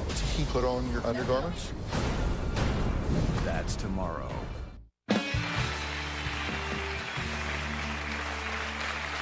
Shannon and Sam say Kim is evil because she refuses to give up guardianship of their 5-year-old son. For the last 4.5 years, Kim has been raising her grandson because she says his parents are unfit to do the job right. They agree they were unfit way back, but they say it's a different time now. Kim's daughter, Allie, says her nephew should stay right where he is, living with her and her mother. Shannon and Sam think that they're great parents, but they're really not. They're very inconsistent. Shannon and Sam are constantly coming in and out of Conrad's life. The 2 of them have a very unhealthy and toxic relationship. There is a lot of yelling between them. The 2 of them cheat on each other. Last year, my brother called my mom and said that they were sleeping in separate homes. No child deserves to be around that chaos. My mom provides everything for Conrad. He's got food, he's got shelter, he's got love, he's got security, he's got trust in the people that he's around. You're like Superman. They don't give her a dime. Conrad loves her to death. I know that when he gets older, he'll look back and appreciate it. As of right now, I think it's the best thing for Conrad to stay with my mother. If Conrad went to live with Sam and Shannon, he'd probably have a horrible panic attack. He doesn't know them. He's used to being around the people that he's used to being around. You rip a child from that, it's gonna break them. Shannon and Sam, you wanna be near your child that bad? Move to where he is. Allie, thank you for joining us. You're around this child every day. Yes, for the most part. And how's he doing? Wonderful. Mm-hmm. He's a great kid. He's got pretty much everything he needs. Mm-hmm. How would you describe his personality? Kind of like me, outgoing, but at the same time very shy. Mm-hmm. So when he's in one of those moods where he wants to show his new stuff off, he'll take his trucks and show everyone, but shy at the same time. And how are they doing as parents now? Right now? Uh-huh. Terrible. How do you know that? With Conrad, terrible. With their girls, I was out there in December because I just wanted to see my brother. And from what I saw, the attention that they give them, great. Living-wise, it's a step up from how they used to live, but it's not the best. But you saw pictures before where things were pretty grungy. I've been in it. I've seen But inside of it. things have improved. They've improved from that, yes. Right. So when they say that things are better, like their living conditions in 2011 were pretty bad versus 2016. See that couch? They provided and us all that pictures stuff? which certainly show a different story now. Is that a fair representation, or? I mean, their kitchen didn't look like that. It was a normal kitchen, had food, you know, on the kitchen and plates and stuff, dirty dishes in the sink. That's normal. But their living room, I mean, they had broken crayons and food all over the ground. Well, they still say from for the the last girls. 2 years that they've been living in a 2-bedroom house, which is neat, clean, and well kept for the most part. You say they're attentive to their other children. Yes. And I wasn't there to judge them. I was there to see my brother because that was you didn't come out of there saying, "Oh my God, these children are being neglected." No. No indication of that. No. Now you have a list of demands for them. How do you guys feel about that? Some of these are new, like the joint custody thing is new. Do you need Dr. Phil's help? Text Phil to 88500 and share your story for a chance to appear on the show. Standard message and data rates may apply. I'm 100% ready and able to be a good mother for Conrad. When I first had Conrad, I was young, I was dumb, I had no idea what I was doing. Today, I'm in a much better place. I have a house with my 2 beautiful girls. Sam and I have been together and stable for more than 2 years now. I went to college just so that I could be a better mom. I took early childhood education classes. I even went to counseling per Kim's recommendation just so that I could be ready for Conrad. We're happy, we're ready. Conrad needs a healthy, stable, consistent environment, and I don't feel he'll ever get that with Sam and Shannon. Why did you take those classes? The early childhood education classes, because I wanted to be able to be a better mom. Were you aware that she'd gone through this coursework and completed all this stuff? She provided it to the court last year when we were in litigation. So that's certainly steps in the right direction, right? Yes. Now, you have a list of demands for them before you would even consider giving their son back. One is move back to the area where you live, because you're not going to become invisible in this child's life no matter what, right? Correct. Become a stable presence in their son's life. And you would say you want psychiatric evaluations for Shannon and will not give custody if she's bipolar. She's never been. She was. I'm not bipolar. Her mother sent me an email back in 2012-ish, and said that Shannon had been diagnosed with bipolar and well, you're not suggesting that bipolar folks can't be parents, are you? No. If she is and she refuses to take medication, that's a problem. Let me assure you, there are thousands and thousands and thousands and thousands of bipolar parents in this country that are doing a wonderful job raising children. That doesn't, you can't exclude, that's ridiculous. Individual and family counseling, you would want them to get some help. Sam must go back on his ADHD medication and be cleared by a psychiatrist. Shannon and Sam must submit to drug testing. Reunification counseling. Needs to feel comfortable with Shannon and Sam as parents. That's pretty subjective. Wants joint custody with Shannon and Sam. They would be primary. Must agree to stay in the area until son is 12. Sam evaluated for drug and alcohol addiction, must be free of drugs for a year. And how do you guys feel about that? I haven't done any drugs in a long time, so... So that would be easy? Most of the list is actually done. Some of these are new, like the agreeing to stay in the area until he's 12, that's new. The joint custody thing is new. I've been cleared of my ADHD, so that's not even an issue. Okay, well, we need to take a break, and then we'll talk about this. Next, does Kim, in fact, have all the power here? Is she the only one who can determine if Sam and Shannon are fit to be parents? We'll talk about that when we come back.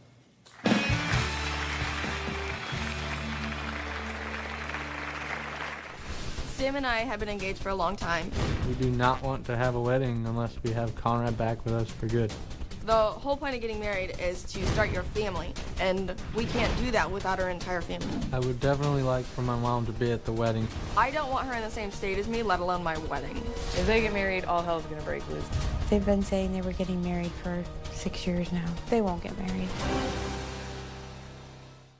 Ready to get real? Go to drphil.com for advice on relationships, parenting, finances, and more. Plus, weigh in on your favorite episodes, share your stories, and find support in the Dr. Phil community. When you sign up for the community, you will automatically be subscribed to the Dr. Phil Show newsletter. Log on to drphil.com today. Deanna, did you want to say something right before break? I cut you. You look like you were... Well, it's just like there's always this, have them move back, and I understand that would be the most ideal situation for Conrad. But it wouldn't be the most ideal situation for their 2 daughters. We just can't just think that it's about this one child, because it's not. There's 3 here. That's a very fair statement. One thing we have to understand and keep uppermost in our mind here is that as adults, we are fiduciaries. we have to keep the children's best interest at heart. So what needs to happen here, I mean, I'm troubled by the fact that you haven't seen your son in 2 years. There's no excuse for that. And if the two of you want to have a role in this child's life, you're going to have to start doing it in a stepwise fashion. And I will get you professional help to create what is actually going to be co-parenting. I'm going to get you some help for I'm going to get you a reunification counselor that will set up a plan to do this that puts the child's interest up here. And then we start working our way, and hopefully it can get to the point where maybe the child spends summers with you guys, maybe a couple of weeks, a couple of times a year where you meet halfway in between and you do things where you have a healthy relationship. But that is something that is gone in a stepwise basis that you're comfortable with, and you'll work to want to be comfortable with that in a child's best interest. But we'll get a reunification counselor, that's our gift to y'all, to work towards this. Thanks. You know, you want this child to have a relationship with his mother and father, right? Absolutely. But this person will help you guys make sure that your home is like it needs to be, that your priorities are where they need to be, and then we'll work our way up to this, and then the child has everything it could possibly want under the circumstances. If I get you that counselor, will you do that? Yes, and, absolutely. you know, be gracious. This is your son here. I know, I miss him. It begins here. Put your agendas away. Put this child's agenda first. All right, I want to thank all of my guests today. We will see you next time. Thanks for being here. I'll get you some help with this. Okay, Allie, thanks. Shannon, thank you so much. All right, man. Yeah. Thanks, guys.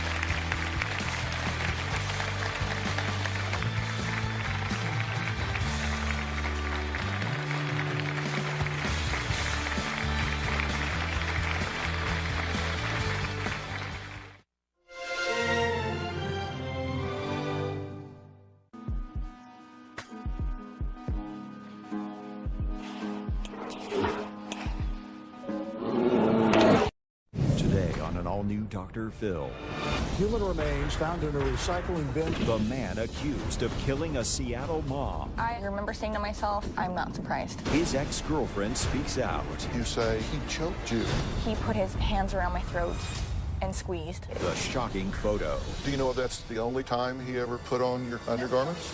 The exclusive interview. He left behind a blanket. My daughter sleeps with that blanket. A blanket from a man accused of murdering and dismembering a mother of 3 children. Plus, I encountered one of the most serious serial killers, and I lived to tell about it. She stared serial killer Ted Bundy in the eye. Nobody has ever heard your story before. Until now. We're back at this spot where this horrible thing happened. He leaned in really close. I thought that he was going to kiss me. Her terrifying ordeal. He probably strangled me to unconsciousness 5 or 6 different times. He said very quietly, "Do you know what? I'm going to kill you."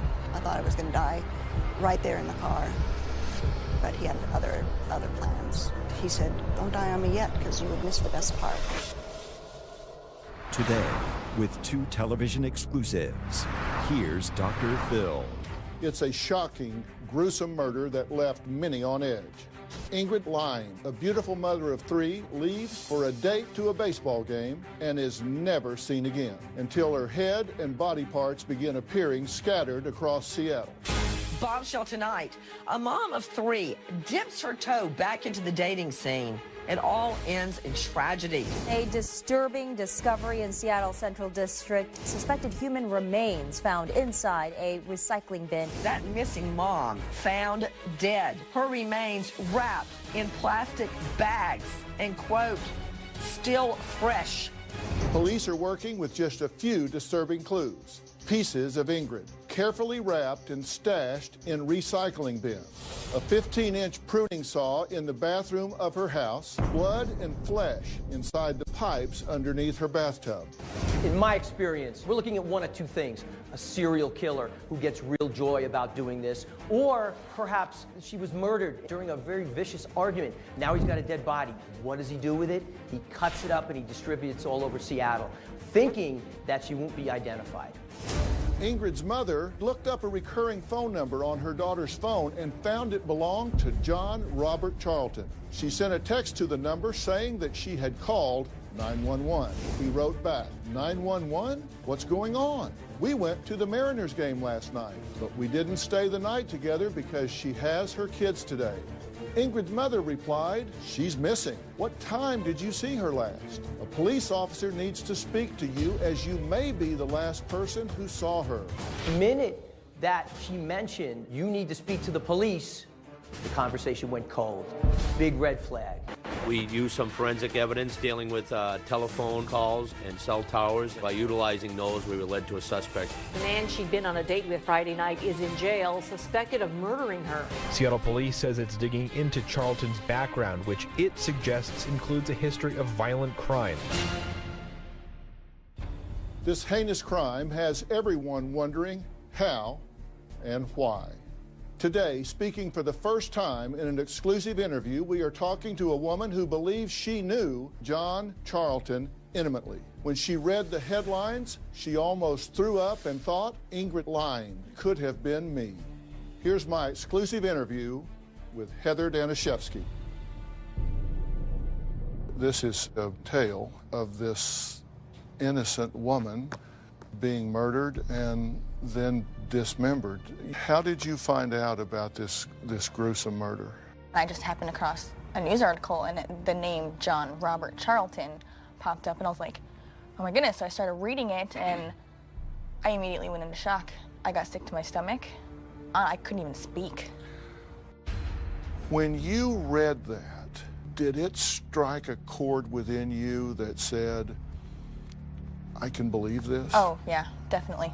I actually remember saying to myself, I'm not surprised. Because you understand, we're talking about somebody that murdered the mother of three, allegedly, dismembered her body, and scattered it around.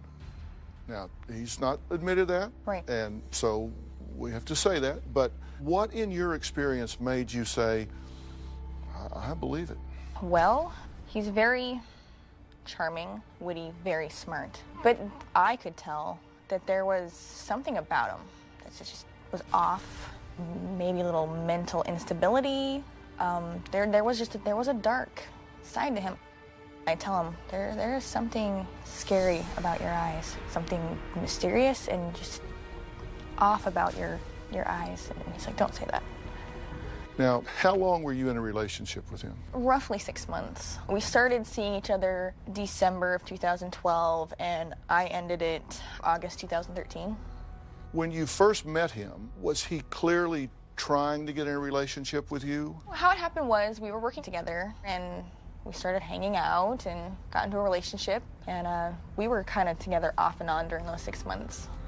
Was he attentive? Was he loving? Was he... Very much so. I remember when we had first gotten together, my daughter was really sick, so he actually came and visited us at the hospital, brought me food. I was starving, brought her a teddy bear. So he moved in with you and your daughter? Mm-hmm. And when he moved in, was he comfortable to be around, living together 24/7? Yes and no. After he did move in, I kind of noticed, I felt like I was walking on eggshells. He kind of gave me the sense sometimes that everything I did wasn't good enough. I didn't want to do anything that would be wrong in his eyes. And when you did something that was wrong in his eyes, how would he express that? It was almost like he gave me a lecture, you know, because he was a very black and white thinker. It's either this way or this way with him. And it was hard convincing him otherwise. So he was a difficult person. We did argue. We fought a lot, actually. And how did that go? A lot of the times we did argue was alcohol involved. When he drank, he became a completely different person. He was mean, stubborn, bullheaded. He was never violent, like he never hit me or anything like that. It was mostly just emotionally, just really, he'd really get inside your head. So alcohol changed him? Oh, definitely. And how often would he drink? More than he probably should have. I mean, he was on probation at the time. And he was on probation for what? I believe it was for a theft that occurred in Montana. Okay, and he told you about that, Yes. right? And he told you it was about stealing a purse? From a breastfeeding woman. She was breastfeeding her baby and he stole her purse. What did you say about that? Because it seems to me like that's kind of really a pretty low-life thing to do. It is very much, yeah, very much so, but How did you make that okay with yourself? I like to see the best in people. I like to see potential in people, and it did seem like he was trying to make things better. You said he wasn't violent, but you did say he choked you. He did one night. I know it was a night we had gone out and we were drinking, and then it turned into us being sexually active. And during it, he put his hands around my throat and squeezed, and it scared me because he kept getting a little harder and harder and harder to the point where it got harder to swallow. It was getting harder to breathe. And then, if I remember right, even after we were done, we were dressed, he then again put his hands around my throat and did the same thing. And he said, "You're going to fix this. You are going to fix this," as he has his hands around my throat. I actually got really scared. I was like, is he going to stop? Is this going to escalate further? There's a million things going through my mind. Did this scare you the same as when he did it during the sex? Okay, during the sex, I thought it was just maybe, some people are kind of weird like that. Then when he did it when we weren't being sexually active is when it really started to scare me, and that's when, the thoughts are racing, like, is he going to stop? Am I going to have to defend myself? You had said that he seemed to enjoy hurting you. It's almost like it gave him a sense of authority, like a sense of power to constantly be lecturing me or telling me things should go this way or things should go that way. It seemed like he thrived on making people feel bad, like pointing out their flaws. So this incident that you're talking about was before he moved in with you. If I remember right, yeah. How did you categorize this in your mind that you made it okay for him to move in with you and your daughter? This is a guy that's demeaning you. Then he's choking you to the point that it's scaring you. Is this going to stop? And then you say, yeah, get your stuff and move in. How did you make that make sense? I was young at the time. I was 24. I was smitten with this guy. I mean, he was very good looking, very smart. And then, of course, I told myself, maybe if he just stops drinking, it won't happen anymore. Did his probation officer find out he was drinking? Yeah, he did, actually. I remember... How did he find out? We went out for Valentine's Day. We were drinking. And I think it was my landlord. He swears up and down it was me, but I never did that. He thinks you called his probation officer and said he's drinking in violation of probation, he needs to go to jail. He did. He spent like 4 or 5 days in jail. You're talking about Valentine's Day. There's an interesting picture that you gave us today. Yes. Was he drunk in this picture? No. This is when we were getting ready to go to the restaurant. So this is before you went out? Yes. So he's not drunk here? No, just goofing off. That's one of our very few fun moments we had together. How did that come about? I honestly don't know. I just remember walking out of the bathroom and he just started posing. I was like, okay, I got to get a picture of this because this is hilarious. Do you know if that's the only time he ever put on your clothes, your undergarments? That's the only time I'm aware of, yes. This is the day that wound up getting him arrested for violation of probation and put in jail. Okay. It comes where you do break up. How did that come about? It got too much for me. It's not healthy for me. It's not healthy for my daughter.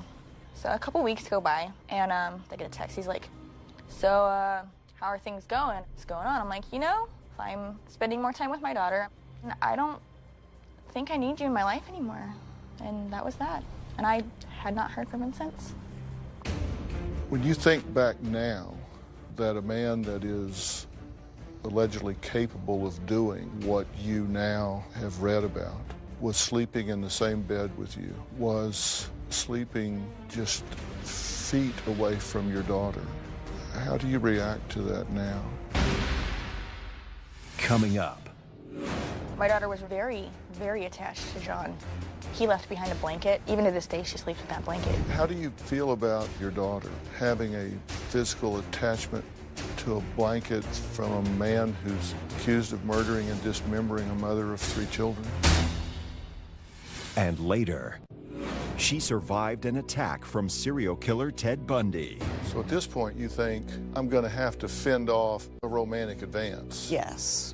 He leaned in really close. I thought he was going to kiss me. Instead, he said very quietly, "Do you know what? I'm going to kill you." Tomorrow. My daughter pretends to be a cheerleader to catfish boys. You posted, "Are you ready for a hot bod? Here we come, cheer camp." Well, I don't remember doing that. Is this the face of a pretty little liar? I found Ryan soliciting sex for money on Craigslist. I was never going to sell myself for money. I'm at my house and no one's home. Then you include a picture that we can't show here. Then on Thursday, The daughter of Whitney Houston has died. the autopsy results are in, and Nick Gordon sits down to look Dr. Phil in the eye. Did you murder Bobby Christina Brown? All new Dr. Phil. That's Thursday. We now return to a beautiful mother, dead and dismembered. The ex-girlfriend of the man accused speaks out. Charlton has a criminal past stretching across 6 states. But a protection order petition from 2006 stands out. His father reported Charlton took the movie Hannibal from his shelf and showed it to his mother, telling her she should watch it and, quote, beware. Ingrid Lyne was reportedly dating John Charlton for just over a month. They were still relative strangers. How much did she really know about him?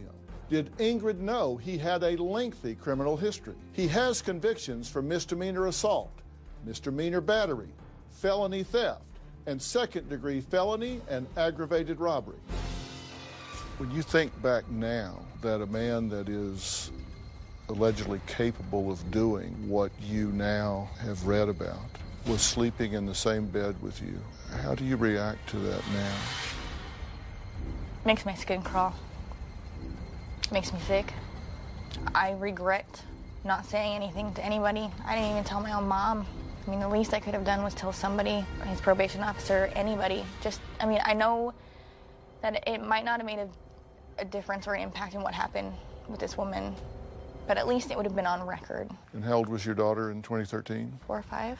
Does she know what has happened with him now? Yeah, she was very, very attached to John. I mean, even after we had split up, he left behind a blanket. Even to this day, she sleeps with that blanket. It is her favorite blanket. I know when I'm scrolling through Facebook, she'll be sitting by my side and we'll look at pictures and she goes, "Mom, was that John?" I'm like, "Yes." "Well, what's going on?" I explained he had badly hurt a woman. She's not here anymore. And I remember her asking me, she goes, "Mommy, are you sad?" I'm like, "Yeah, I'm very sad." Because she had 3 little girls of her own. How do you feel about your daughter having a physical attachment to a blanket from a man who's accused of murdering and dismembering a mother of 3 children? Her attachment isn't as strong as it was, say, a few years ago. I mean, now she just acknowledges it. "Oh, yeah, that's the blanket John gave me." And that's that. I mean, she acknowledges, she goes, "John did a very bad thing, and he's kind of a bad guy now, huh, Mom?" I'm like, "Yeah, he's a very bad man." Well, I'll give you a piece of advice you didn't ask for.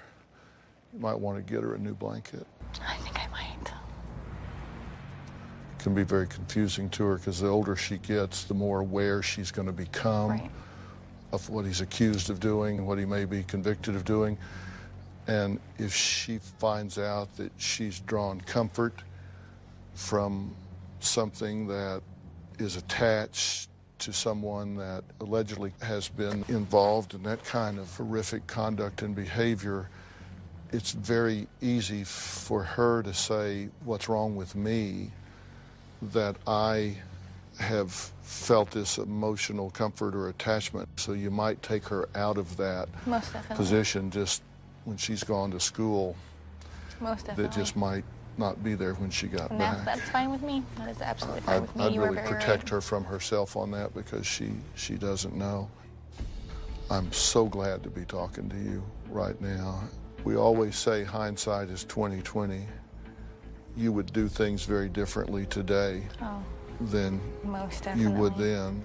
And I'll leave you with this thought. The statistics are that the frequency of abuse of a child when a non-biological male is in the home is 33 times normal. what it is if you don't move that person in. And I tell you that to think about going forward. Most definitely. We need to be really careful and thoughtful about who we expose our children to, certainly who we let into our home. Most definitely. To become part of the fabric of their lives. I know a few of my family members are really upset with me learning about this man, John, because I would invite him to family functions. My family would invite him. He never wanted to go. He never wanted to be around them. I think it's really important to decide before the charm kicks in. Most definitely. What discontinuation criteria are, because you saw something wrong about this guy. Then you knew this guy stole a breastfeeding mother's purse. And you saw that he changed when he was under the influence. But the charm had set in because love is blind. And it can really cause you to overlook some things. I think you've helped some people to think twice about what they do. Thank you so much for talking to us. Thank you so much for having me. I appreciate it. We reached out to Gordon Hill, John Charlton's public defender. He did not return our request for comment before our broadcast deadline. In published news reports, he has said that there is absolutely no forensic evidence linking Charlton to Ingrid's murder, and he has denied his client's involvement in this heinous crime. And let me be very clear, while John Charlton has been charged in connection with her death, it is still early in this case. He hasn't even entered a plea yet to the crimes he is charged with. He is scheduled to be in court tomorrow. Coming up. A woman who fell prey to a handsome, charming, and murderous man. For decades, Rhonda Stapley didn't tell a soul that she was kidnapped and almost killed by America's most notorious serial killer, Ted Bundy. Today, she's finally breaking her silence and telling her story. He put his hands on my throat and started squeezing. I thought I was going to die right there in the car. That's next. My mom says I have a mental disorder. You guys said she ripped the wings off of a pet bird? I did not kill my bird. You're a little witch. Your children have been removed from the home. I'm in Hollywood right now, so how can I worry about my children? I've been worried about your children. Why don't you take them then, little witch? Off before I hit you on stage. They believe a stranger is obsessed with their twin daughters. She took my photos offline and made up a complete lie of her as their mom. My girls are in picture frames all over her house. How did hundreds of pictures of their twins get on your Facebook page? I honestly don't know. You're a damn liar. You've claimed my girls as your own girls, and it's gonna frickin' stop. He was a major league pitcher. Now his family says he's a drunk. You've been self-medicating with alcohol because your dream got ripped from you. I'm not a drunkard. This is that bottom of the ninth, man. You got to do this.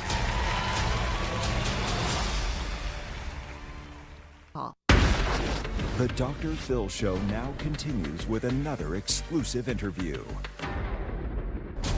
Ted Bundy is one of America's most infamous serial killers, dubbed the Lady Killer. One of the most famous psychopaths in Utah's history is Ted Bundy. The serial rapist and murderer was captured and caught here. The good-looking, charismatic Bundy admitted to killing at least 30 women. But some say he could have committed 100 or more during his reign of terror. A judge in Miami today followed the jury's recommendation and sentenced Theodore Bundy to die in the electric chair for the murder of 2 co-eds. It is hereby imposed the death penalty upon the defendant Theodore Robert Bundy.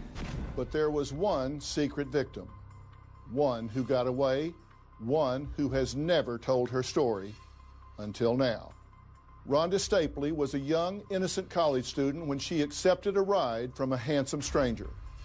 When she got into his old Volkswagen, she had no idea she was sitting next to America's most notorious serial killer and was about to look death right in the face. Nobody in the world has ever heard your story before. Tell me how you encountered Ted Bundy. It was October of 1974. I was a pharmacy student at the University of Utah in Salt Lake City. I was at a city park waiting for a bus to take me back up to campus. The bus was late. I was getting frustrated.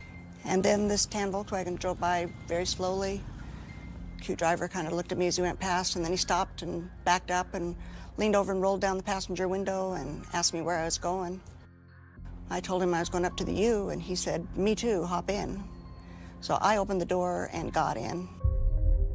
The first thing that I noticed was the inside passenger door handle was missing, and he leaned over and pulled the door shut. But I wasn't alarmed. I figured college kid, college car, things fall off.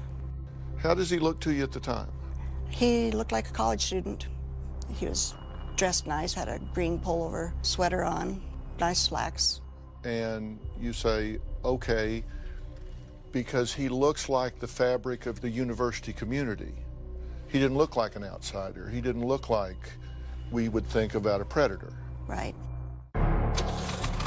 So you drive off, and what was his demeanor?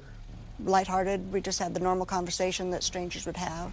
I told him, my name's Rhonda, and I'm a pharmacy student. What are you studying? He told me his name was Ted, and he was a law student. In just a couple of blocks, he turned a way that wasn't the normal route to the university. And I asked him about that, and he was very polite and asked my permission if it would be all right if he took a little detour. He told me he had to run an errand up by the zoo, and I told him that would be fine. I didn't care. I thought I would still be home faster than if I had waited for the bus. And then we went right on past the zoo. And I said, "Hey, I thought we were taking me to the zoo." And he said, "No." I said, "Near the zoo." That road goes over the hill and drops down into Parley's Canyon, which is the main highway back into the city. Nothing's gone off in your head yet? Nothing's gone off. We're just having fun. We get to the bottom of that canyon, and we should have turned right to go towards campus. And instead he turned left and started driving up another canyon. And as he's driving, he's kind of looking at parking places and side roads. The conversation started to go weird then because he stopped talking to me. And I'm still trying to make idle conversation. And I'm thinking that he's probably looking for a place to pull off and park and wants to make out. And I don't know him, and I'm not really a make-out person. But he's still a cute law student, and I don't want to offend him, and I don't want to embarrass myself. So I'm thinking of, how do I get out of this situation? And then he pulled into a parking place and parked the car and turned it off. So at this point, you think, I'm going to have to fend off a romantic advance. Yes. And then he turned in the car seat, so he's kind of facing me, and he leaned in really close. I thought he was going to kiss me. Instead, he said very quietly, "Do you know what? I'm going to kill you." And he put his hands on my throat and started squeezing. My first thought was, it has to be some kind of a joke. This guy's got a weirdest sense of humor.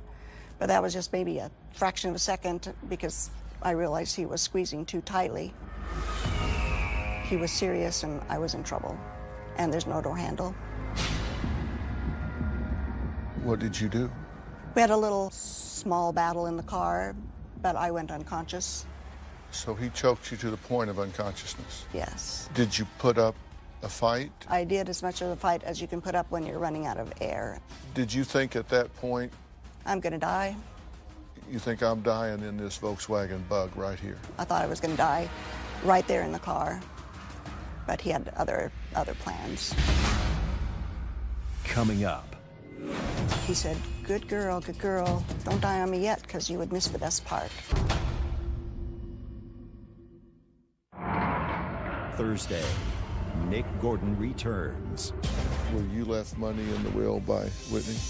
Photos surfaced of Chrissy smoking out of a bong and snorting cocaine. Did she have a drug problem? Yeah, it got really bad. Were you a bad influence on her?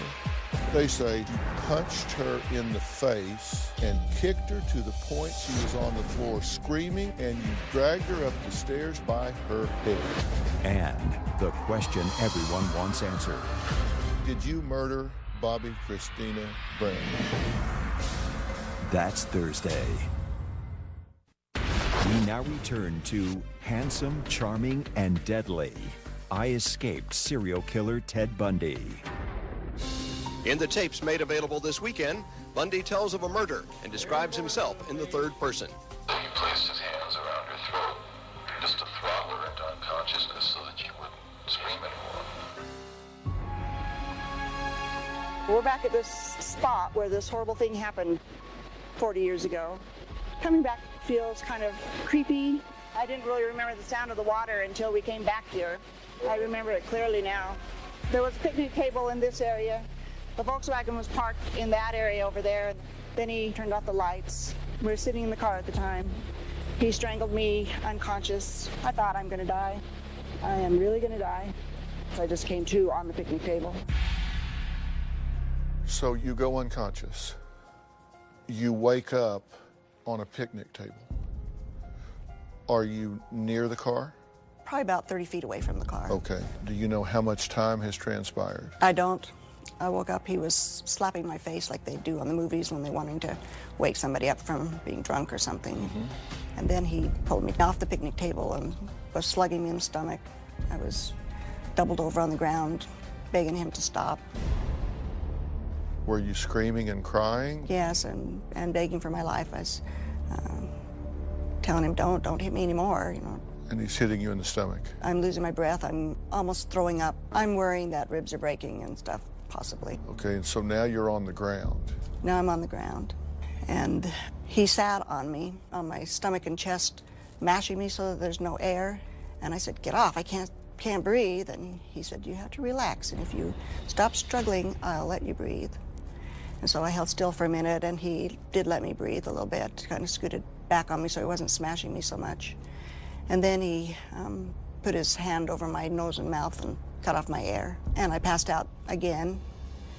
And he sort of enjoyed just watching me die.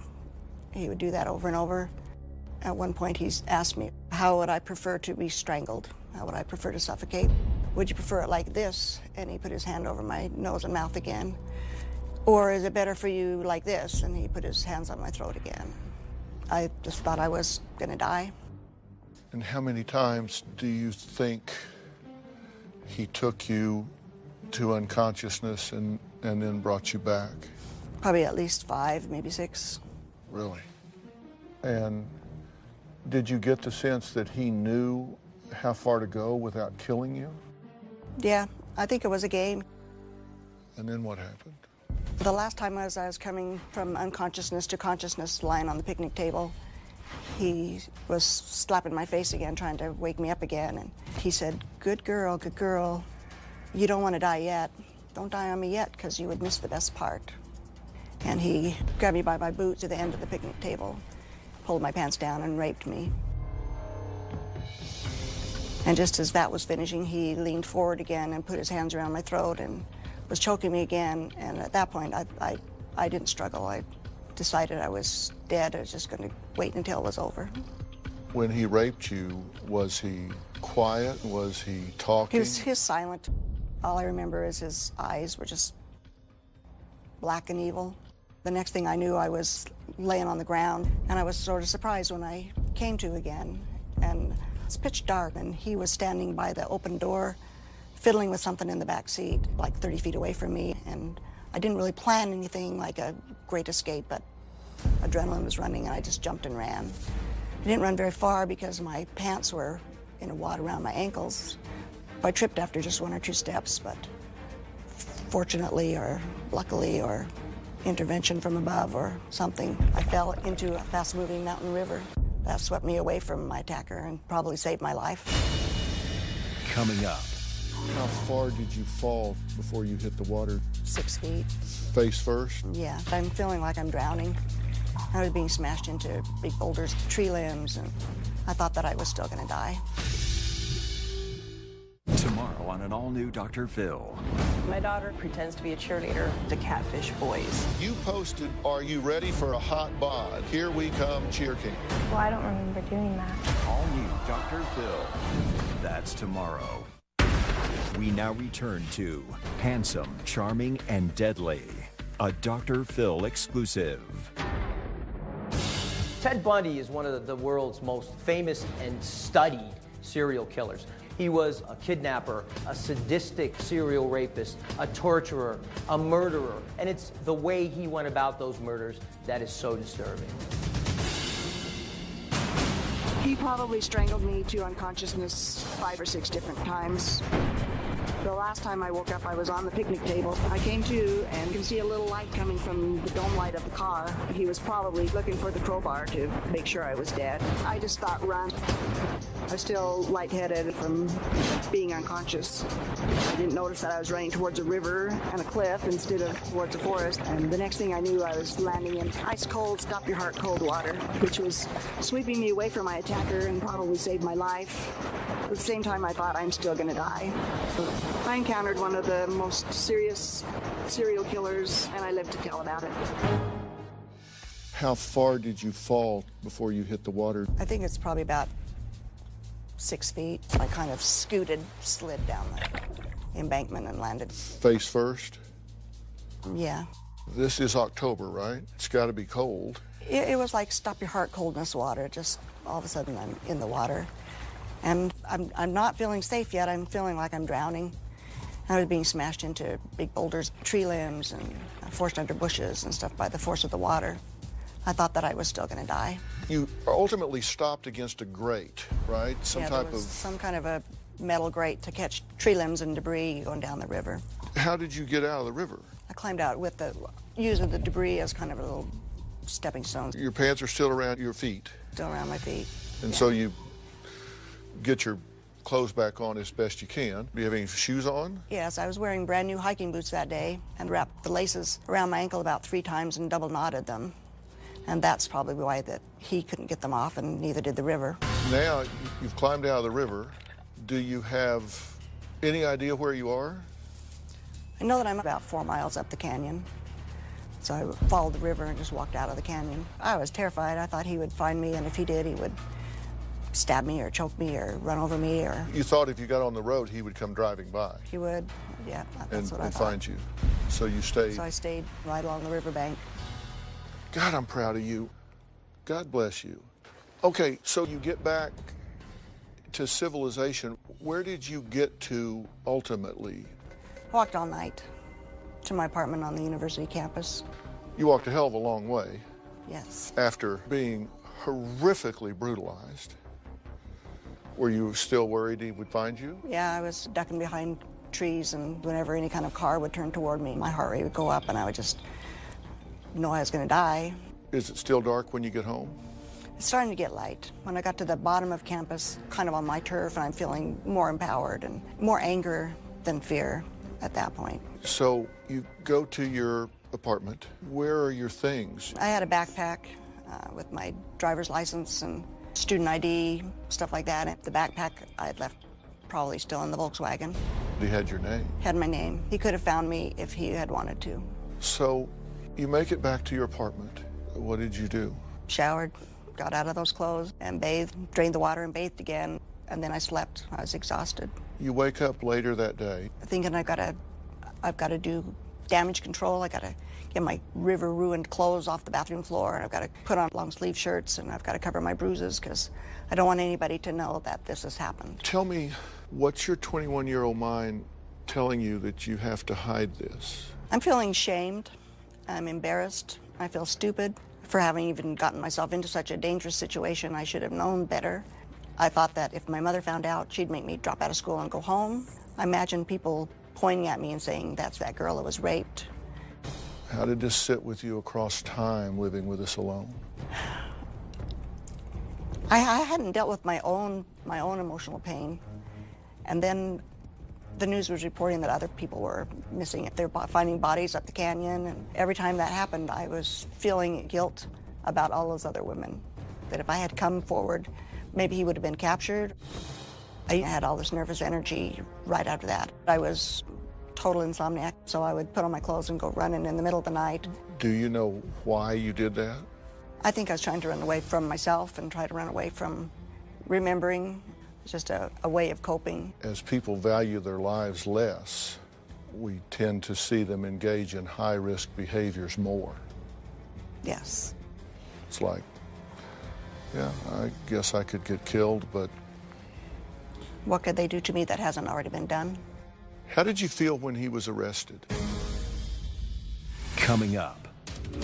When I saw him on TV, that's when I knew that he was my bad guy. And I knew their monster was my monster.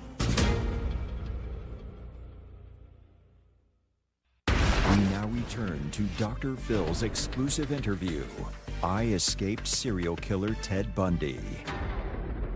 Pensacola, Florida police are questioning a man they say may be one of the worst sex murderers of all time. He has been positively identified as prison escapee Theodore Bundy, a suspect in the rape murder cases of at least 36 young women in California, Washington, Oregon, Utah, Colorado, and Michigan.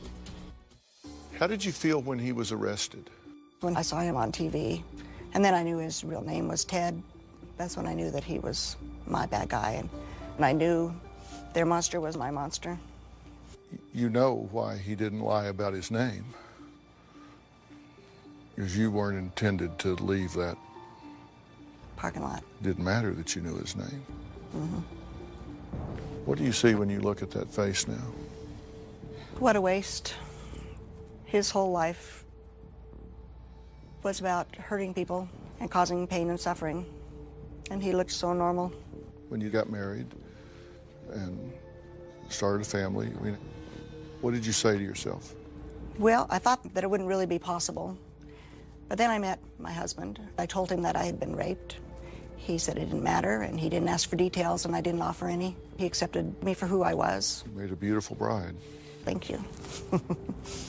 We had 2 daughters together, lots and lots of pets. I had a career as a pharmacist. Life was good. Tell me about the process you went through in deciding to write this book. What happened is I developed post-traumatic stress disorder when I started having flashbacks and memories and panic attacks and nightmares. And being a victim is a very lonely feeling because you feel like you can't really tell people, and nobody would really understand because nobody has experienced what you have. How dark did this get for you in the aftermath? Very dark. The darkest was probably when I realized that all those other people may have lived if I had come forward. I realize now through therapy I don't need to feel guilty about that because he was Ted Bundy and he would have killed people whether they were the Utah people or not. How bad did the guilt get for you? I self-medicated. At one point you overdosed. Yes, right after his escape, his first escape.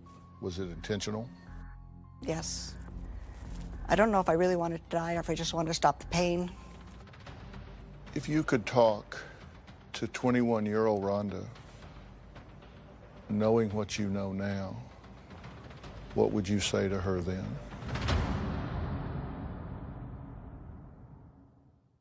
Ready to get real? Go to drphil.com for advice on relationships, parenting, finances, and more. Plus, weigh in on your favorite episodes, share your stories, and find support in the Dr. Phil community. When you sign up for the community, you will automatically be subscribed to the Dr. Phil Show newsletter. Log on to drphil.com today. If you could talk to 21-year-old Rhonda, what would you say to her then? It's not your fault, Rhonda. And you are the same person that you were before. You're not damaged and you didn't ask for it. You're not stupid. She deserved better than she got in that parking lot, and she deserved better than she got in the years that followed. True? True. And you're still here. I am. I know that if we suffer in silence, then it just becomes penalty. But if we create meaning to our suffering, then it becomes tuition. We get something out of it.